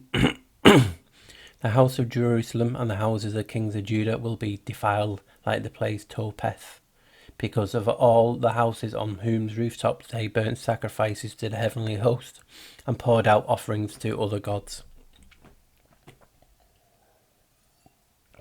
My God. Zephaniah 1:4-5. When I get to it, guys. So that's something taking my voice.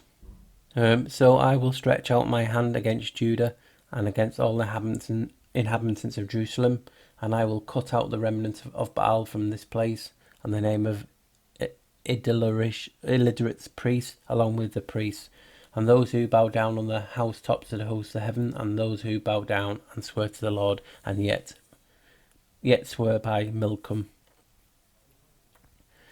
Daniel 8:10. It grew up to the host of the heaven and caused some of the host and some of the stars to fall to the earth, and it trampled them down. Strange. Isaiah 34:4. And all the hosts of heaven will wear away, and the sky will be rolled up like a scroll. All the hosts will also wither away as a leaf withers from the vine, and as one withers from the fig tree. So guys, you can just read some of them. You can see I've just read it out. That is the Hebrew Bible. So you know what I mean. That just shows you I'm not actually these people, whoever wrote this, have just made it up. Some of these references are blowing me away. It's, you know what I mean, it's how you perceive, and that's why I talk about your perspective being different. When we start seeing the truth, or what I believe is the truth, things become clearer. I talk about it many times in videos, especially on my friend show, Brian Staveley. That's his YouTube channel if anyone wants to go and check it out. Just picture, like I said the other day, like a table.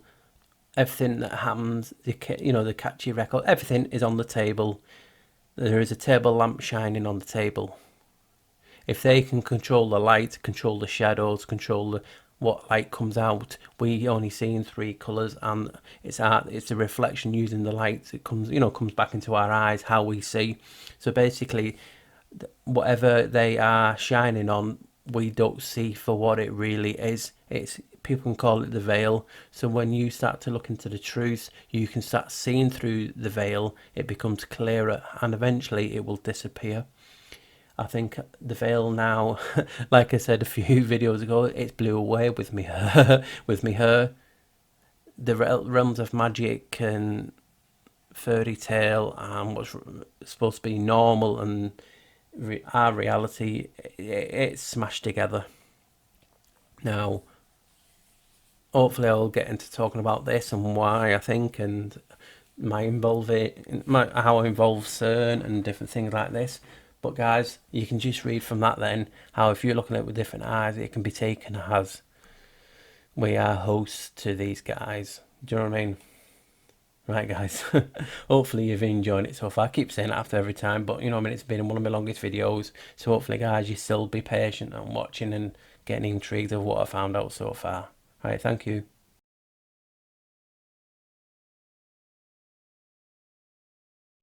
Welcome to the Black Sheep Researcher, where we search for the truth outcast style.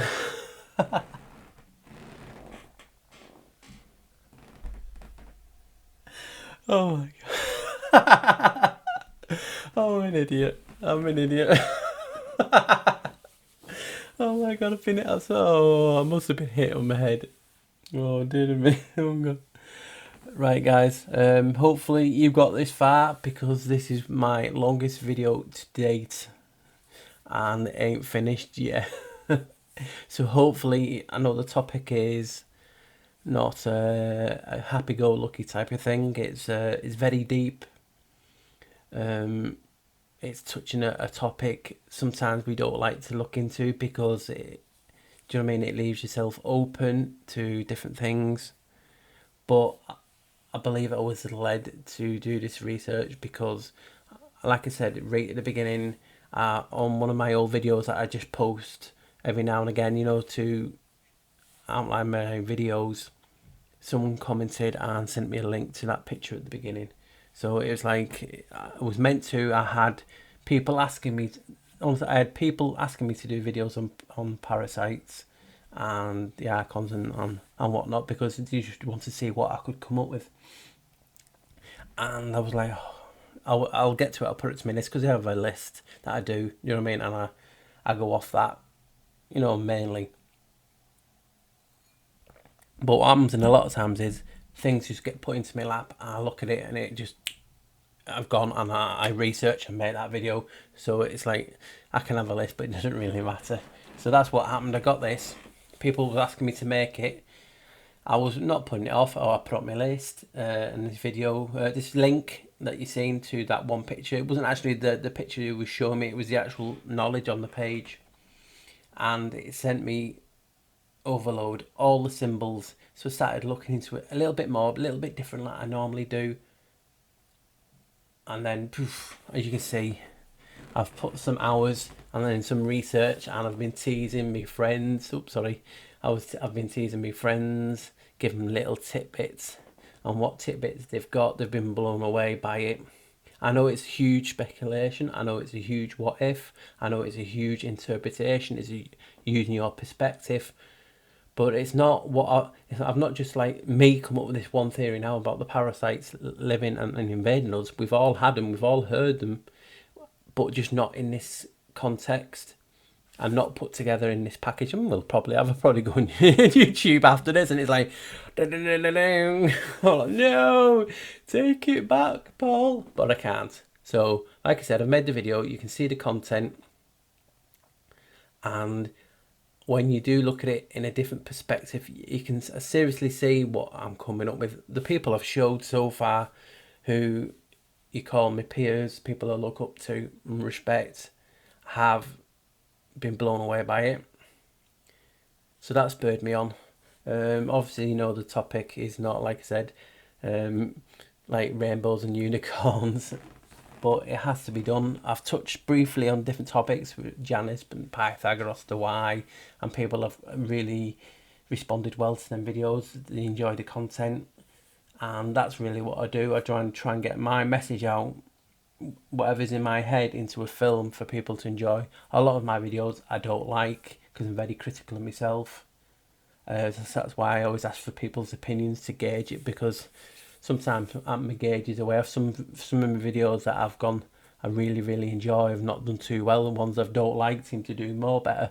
So this is the gauge where you see the trends, and why I generally try different videos and different topics, just so I can keep it fresh. So on with the video.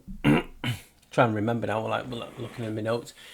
I came from that picture with the Ubros, the Janus, the medical. It looked like the medical equipment in the hands, and it just blew me away. Looking at Cern, just so coincidentally finding an article that talks about a Janus project making not clones as such, but having people been experimented on with like entity parasites, and the name be Janus project. And that started in the 50s, and Cern started in the 50s. The correlation, I know it's for a book, but we do know this is how they release stuff in plain sight. We just have to shine our truth torch, our truth light on these topics to reveal it. And this is what we do. I do, you guys do, your own channels, your own content, commenting. All the comments that I get inspire me, because a lot of people don't know. I don't know everything, far from it. I'm not the most perfect talker. I don't take myself too serious. So, you know what I mean? Sometimes I just laugh and a joke. Even on topics like this, I try and keep it, jovial, have a laugh and that. Sometimes I can't. Sometimes topics get onto me and it feels like a weight on my shoulders, and doing the video, it's like it's lifted. And reading your comments, it really keeps me going. And I get inspired. Like I said, some of your comments I don't know, and that's like, I've not thought about that. I'll keep that in my memory bank. And then it starts like that. So yeah, it's brilliant. So you can see that main picture we're talking about, but the main one that I used was the light bulb. I mean, oh my God, the Egyptian light bulb. We've all seen it, free energy and all that talk, using the ether and the electromagnetism. But then if you switch the tables and say, well, look at that. It's like, when you see them pictures on social media, or you get them, and if you look at them at certain angles, they reveal different words. Well, this is what this is. It's your perspective. It's why I did that video on the truth wavelength. The light shines and it reveals different secrets. So us seeing this light bulb and looking at it and thinking, yeah, it's a light bulb. But if I say to you, well, what if it's a parasitic incubator? You're like, and you look at it, and it does look like that, because the zoomed in looks like gills and the face on the parasite. The woman standing like that is a giving birth posture, even though she's not, meaning she is partaking to, receive or to give birth, which would be receiving that parasite. I don't know even what to call them, Archons, but to receive, because if you look behind her, she had a man with 2 knives ready to cut or insert.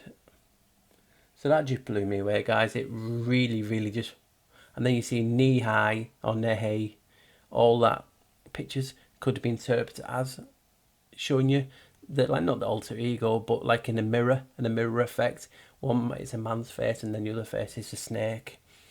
And then all the others I showed pictures of Jesus with a black eye, and some say it could be doctored, which yes, it can be. Like I said, I'm not denying that. I've not done it, but to find others with other black eye pictures of Jesus in medieval times, I included that. So they all can't be fake, or they all can be fake. Like I said, they control the knowledge, but it just seems funny how a lot of people who have seen research and done videos and posts say this is where they take the parasite organ through the through the eye. That's why it's blackened. I've done a video called The Followers, where I said the people are following. It had to do with the star systems and the eyes up in.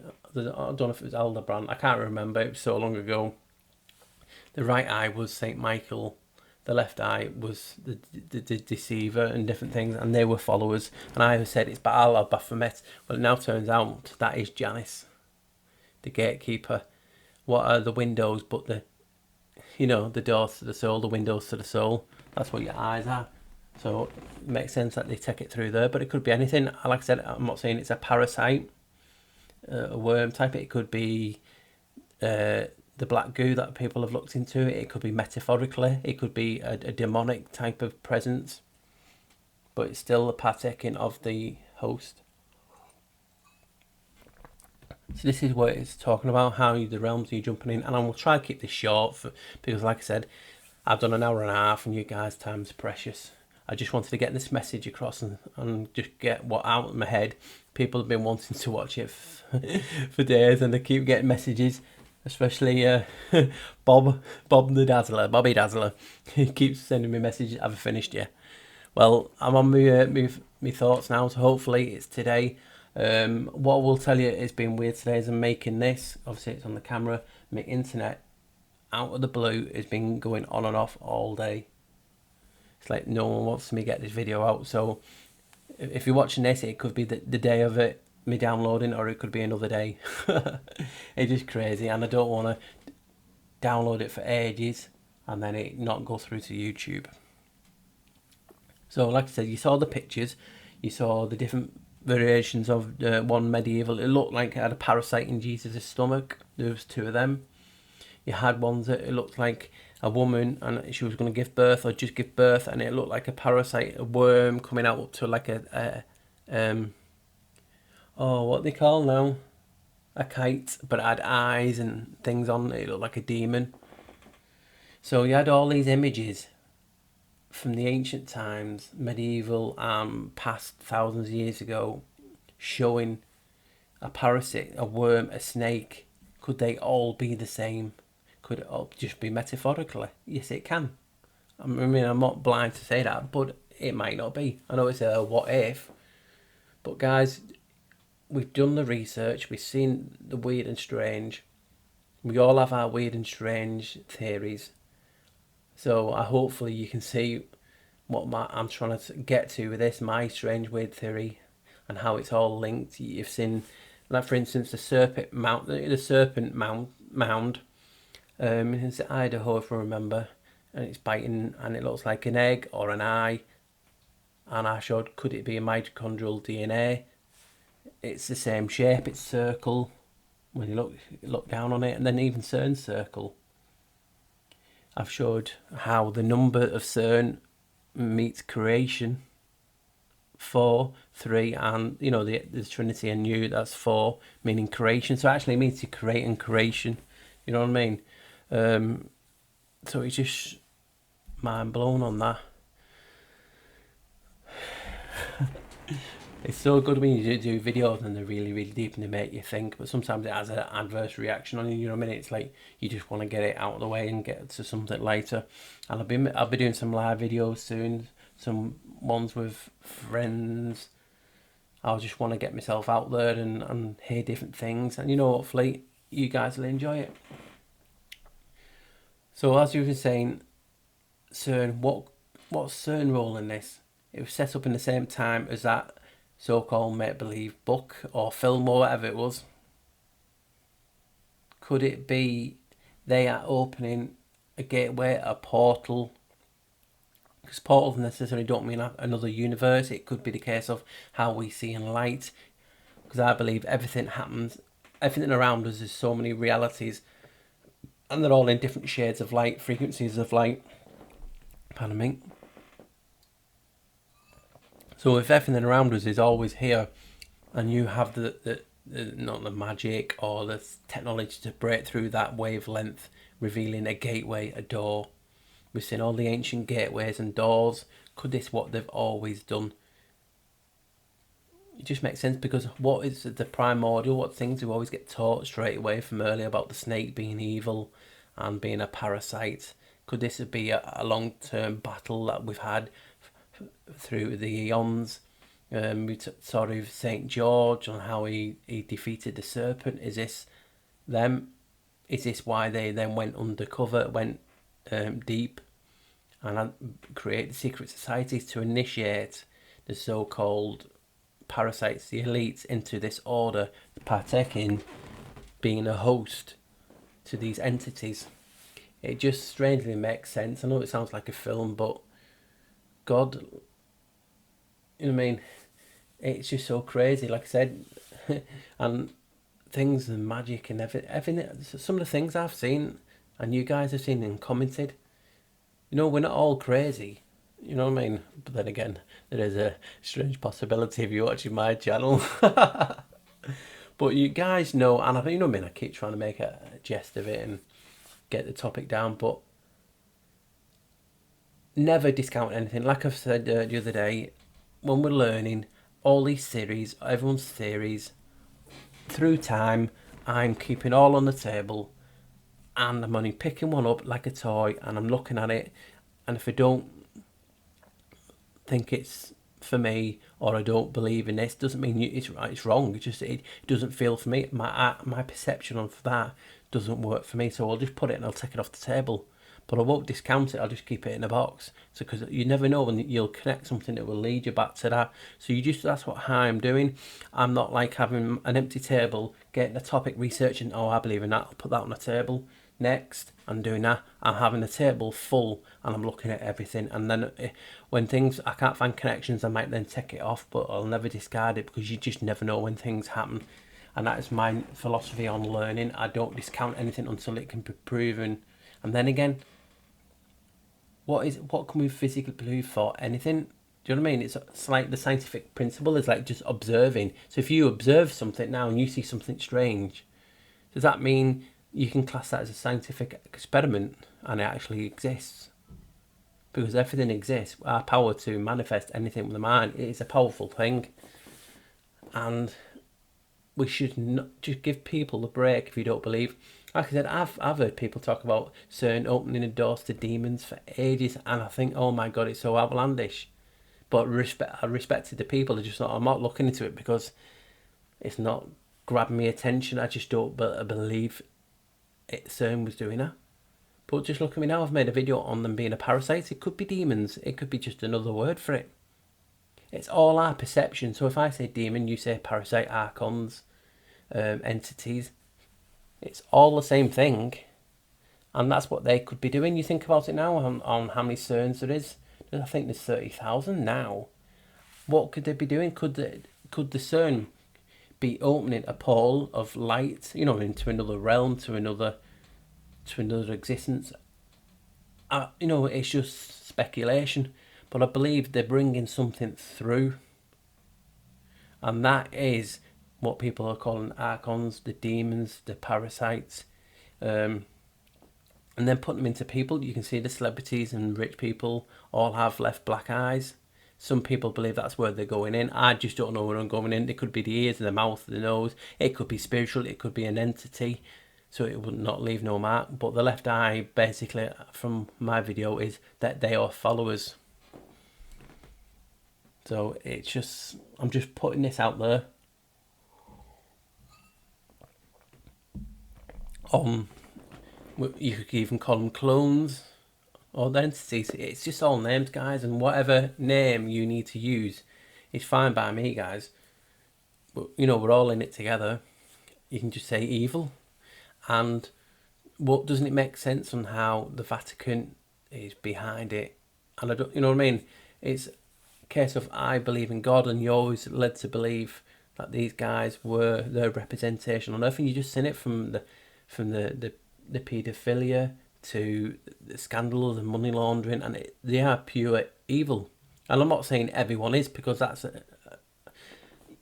a probability. Do you know what I mean? It's like saying, oh, well, that person did evil, so all that same ethnic minority the same. No. You can't tie everyone with a bush. There will be some good priests and some good bishops, etc., etc. But we're talking about the people, the evil Jesuits behind the organisation that are the Janus cult. And that led from Pythagoras onwards. So all these people are supporting the mathematicians, the musicians, the celebrities. We've known it, we see it through all these false, meals, and it's like a fake dead body and all this. These guys, you can see it, the evil. I've done so many videos on it. The adrenochrome, they're feeding off the negativity. That's what got to me. Why are they doing this? Why are they chemtrailing? Isn't it a possibility wherever these entities are need negativity to survive, to feed on inside? Do you know what I mean? It's like a baseline frequency that keeps the parasite going. It needs aggression, it needs sadness, it needs all the things that are negative, and that's what it needs and feeds off. So it keeps us all in this like status quo of negativity. There's always wars, there's recessions, there's chemtrailing, there's vaccines, you name it, everything is to keep us negativity. And we've shown through experiments and whatnot, and discussing on places like this, negativity and love, there are actual forces. They are physical forces. They have a physical reaction to you. They can do you harm. Because like the placebo effect, and I've talked about it many times, you think you get healed, you start to feel better. You think you're ill and whatnot, and it has a physical effect on you. Stress. There's even that thing I talked about, the Janus stress syndrome. It's just in your face. And my job as a good person, I believe I am a good person. I'm not saying I'm perfect, far from it, but we all have to do our bit, and I'm doing my bit now, and you guys are doing your bit, and together doing that bit will shine more and more light on it and bring people awareness to it. And that is only when we bring more and more people, and we start getting out the negativity and we start getting into the love. That's why I always tell people, why show the negativity? We're doing their job from it. You're feeding the beast. So let's be positive, let's show some love. You don't have to go around like Mary Poppins and singing and smiling too much, you know what I mean? It's been nice doing one good deed a day, getting the best frequency of love higher than the negativity, and that's when they start, disappearing and dying and different things. I believe that's how we have to destroy them. It's just a crazy world, an evil world. It's hard enough as it is, and that's why I always say, let's just enjoy it, ride life like we stole it, and have some fun trying to expose lies, but let's be decent people in the meantime. You know what I mean? What's wrong with that? And like I said, this is my platform. I'm not the greatest communicator, far from it. I mumble. I used to have, I still do a little bit. I still have a stutter and the different things. You know what I mean? So even this has affected me in my, when I was younger, and it's got, better and better. This is why I didn't want to do videos like this, because sometimes it comes back and things just go out of me. But like I said, if I can help one person for good, then doing one video and 99 bad ones, that's good for me. As long as I help one person or shine a light on a topic and it makes someone's day. What's better than that? That is that then person switched on their baseline frequency, getting happier and more love shown. And that's why I always like to ask you guys, if you love the channel, give it a thumbs up.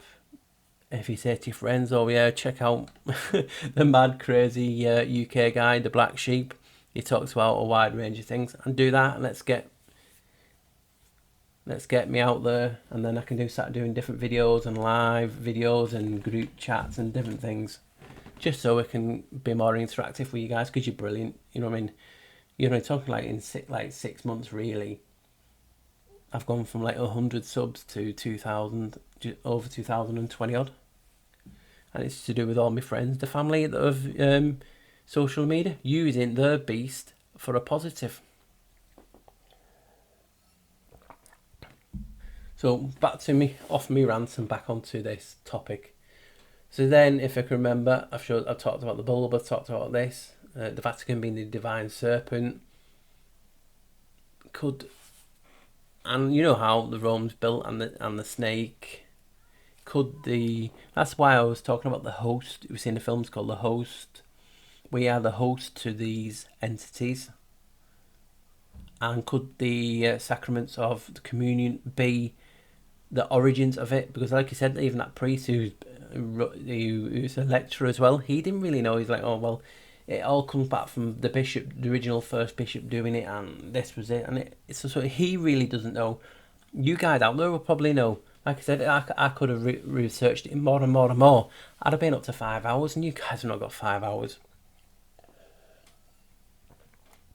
So that just got me thinking. I'm not talking about now where you receive the host, the bread. Could it have originally been you're protecting it in a ritual, a secret society, and because they are Janus followers, remember, and you've seen all the Babylonian, the Dagon, all this effigies that they were. I've done the videos on it, I'm not going to go over it now. We're protecting in a ritual that we're taking the parasite. Could this parasite, these entities, be the main thing? And throughout history, it just gets misquoted, you know what I mean? It morphs into different things, and instead of just being just a parasite entity and whatever it is, it's Dagon, it's Baal, it's Janus, it's so on and so on. You can see my point. So it all gets broken down. Some of them are false stories, false conspiracies that the elites leak to send people looking in the wrong direction. So this is just my theory on it. Could this ritual be the origins of it? And then when we go to church now, we are partaking, we are being a host, and we're receiving bits, the entity, and eating it. It's like baptism, Baphomet, similar names. Is baptism and us saying, joining that cult? Because I've just got to look at it that way. And like I said, I'm not being offensive, so people don't take it the wrong way. I'm just looking at it from the perspective of this video. Could the baptism be to start you off the initiation into the society? Then the confirmation, when you do confirmation, especially if you're Roman Catholic, the confirmation means confirming, or the baptism could be selected, right? You being marked, your soul, your thing's been marked to be a host for these entities. And that's obviously everyone's not going to be a host. It's just that is how the origins of it could be. Like I said, I could be way off there, and you think, oh God, he's crazy, and I could well be. But this is just the video on how I'm trying to get it out and where it makes sense, and it's made sense to a few people I've talked to about. So this could be that ritual. That's what I really want to get, from baptism to confirmation and so on. Because it does make sense when you talk it like this, doesn't it? You're taking it in a ritual to receive. Oh God, so we're up to 26 minutes. That'll be near 2 hours. And this is my longest to date. So I really wanted to do a video like this, even though I didn't really want it at the beginning. But once I got into it, I could see the significance of it and how it was pointing, and how everything is a perception, it's a light, it's a truth. So when you look at something, for instance, I hold up one of them cards and you have to change the angle of different things, and some see it, some don't. It could be different colours. This is how the truths are. You might think I'm way off there. Some people will resonate with them and think it's good, and some people won't like it at all and will tell me so. But I am just making a video on a topic I believe. I know it's a what if, but it makes sense of what we're seeing. We're under attack. My friends always say it's a spiritual war, which it is. And that is why they want to keep our baseline frequencies down, because these hosts need it. Could it be a case of, like I said, I'm not really looked into it, so I could be wrong, guys. But you know how your body's alkaline and acidic. Could it be the case of all the foods, why the foods are changing and they're making them more acidic? Could these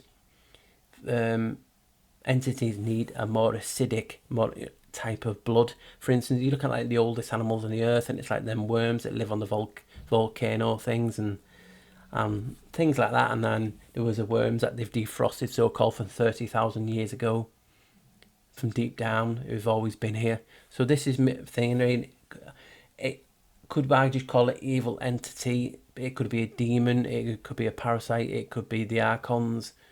But all of us guys should pull this together. It is evil, and we're at a spiritual war where we're under attack, and that is why we have to be more of a unity instead of fighting each other. Well, I don't think your faith is true, so I'll slay you. Why, guys? Don't like it? Move on. Find that one common goal, and that one common goal is what I keep screaming every video I do. It's the evil out there. It's these entities. It's the demons, the Archons, what you want to call it. That is our common goal. And why can't we work together on that one common goal to expose these people instead of attacking other truthers and saying they're crazy for having this belief? We have to attack from all our angles. Vaxxers, Mandela effect, flat earth, whatever you are researching and into, and whatever movement you are in, all of us need to attack the common goal, because that's what surely our common goal is, to see the truth and get the truth revealed, take the veil off, shine the truth frequency and wavelength on that, and get more and more people into each other topics. It makes sense. It's like a hive mind fighting together for the one cause, but yeah, we're just battling here, we're battling there, we're battling each other, because we've, not only in life, but in truth communities, we are in war, we're against each other. It's the egos. Is this the parasite? Is this the entity?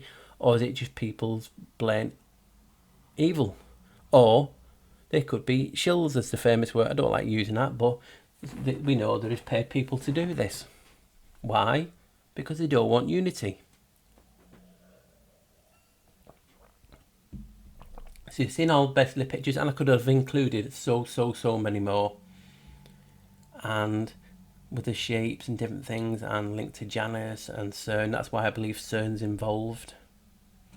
Is that a cover for these rituals? And we've seen the rituals in YouTube. You can type in Cern rituals, and they're all dancing around and all the stuff. So this is happening, guys. What you interpret or perceive in your reality is what helps you. Some people might think this is not right, but could link what they think into this, and it could be better for them, and it might even be better than mine, because a lot of things are. So that is it. Cern, the scientism, these entities are taking over, and they're taking people in high positions, just like a film. You know, how many films have we watched in our life of alien invaders being like an entity and taking over the human host? There's loads, aren't there? That's why I included that bit, just to show you. It's like in plain sight. And just change it to an alien. Some people who don't believe in space will change it to a demon. All the same. That is the parasitic elite. I hate using elite because they're not elite over me, but they're in charge. So then when you look back now at history in a different light, because of what this video is showing you, how I can perceive the light bulb to be an incubator, and it really does look like an incubator, because you zoom in and you can see the gills, and you can say, oh well, that's just a scratch and different things, and it could well be, but it might not be. So this is how I look at things, and I just want people to get along. If you don't get along, just don't talk to that person, but still fight the one battle. So where was it up to? Near the end now, nearly finishing. I did have something. Oh, that was it. Could chemtrailing, vaccines, changing the food, make it more acidic, taking the pH balance, the water, keeping us negative, keeping us ill, making us weak. Our immune system, which is our force field, our shield against these things, are making us weak. So we can, obviously you can take in and these entities, and that's what they're trying to do. That's why I was just thinking, could, like I said, like for instance, gold in the blood. We have trace elements of gold, and we know gold is a conductor, but it's also a good shield for heat, isn't it? You know what I mean? It keeps it shielded. So could gold be an element why these ancestors, you see gods eating the gold? Could this have something to do with it? Maybe I'll have to look into that more. Hopefully, guys, it's near 2 hours now, and I'll wrap it up because it's taking its toll on me. So hopefully, I hope you've liked it, even though it's one of those topics. I believe it's my best video to date for what I've found and what the message I'm trying to get out. And I know some of me people who are regular subscribers might not like it. I do apologise, even if you stayed this far. I hope you guys respect me enough now to know I just do my videos and show what I found and leave it up to you to perceive. And this is what I perceive from looking at this footage, that all these gods, and just look back and through history about the reference to serpents, to demons, to parasites, to aliens. It's basically the same type of thing. It's an entity. That's why I didn't want to use too many different words, because it means a different word to someone. But thanks guys. I'm gonna finish it there. I've probably forgot a load, but like I said, I've covered it in my video, and I'm up to 30 odd minutes now, and I'm out on my feet. Basically, I'm knackered. I've researched so much into this, found all this, and I could be here forever. It's a case of I'm like a perfectionist, and I want to make it better and better and better. But then again, word you stop. So in theory, I can always do a part 2, part 3 if I come up to, because you guys will watch this video and you will suggest stuff, and that will inspire me, and I use it. So for anyone that's talked to me and helped me in this video, I'll not name names because some people don't like to be named out on videos, but I appreciate it, guys, and even the ones that's comments and that. Thanks guys. So hopefully you're like not falling asleep and it's like this. Oh, he's still on. So hopefully it's not that, and you've enjoyed it. And my message was, could history be a lie, which we know it is? Could Cern be involved in cloning, making host rituals in to do with demons, entities? Yes. The Bible and how some of the verses sound more for the host taken in and demonic or entities? Yes, because it's all perception. And they are here, folks, whatever way you want to call them. They are here, and we have to fight. We have to fight together. Right, guys? Thank you for getting me over 2,000. You know, I'm going to be making live stuff soon, different things, and going on different channels, which I do now. Just, guys, thanks. I have a friend, Gloria13. She started a channel up. Please sub to her channel, Gloria13. It's Glow13. Obviously, the channel I go on a lot is Brian Staveley, and you can see his channel, and he has links. He has 2 other channels as well, because we know how YouTube are. And for anyone else out there, I'm sorry, but if you want to leave your link in the comments, I can look at you. You know, I can sub your channel. It's because you know I research, and I'm just in my bubble, and that's why I'm doing different things on Discords and different things. I need to get out there and see what other people's opinions, and that's what I'm doing slowly. Right, guys? I love you, and give it a thumbs up, a comment, and please get this video out and subscribe if you've not. I appreciate it. Bye, guys. Bye, guys. It's not stopping. Stop!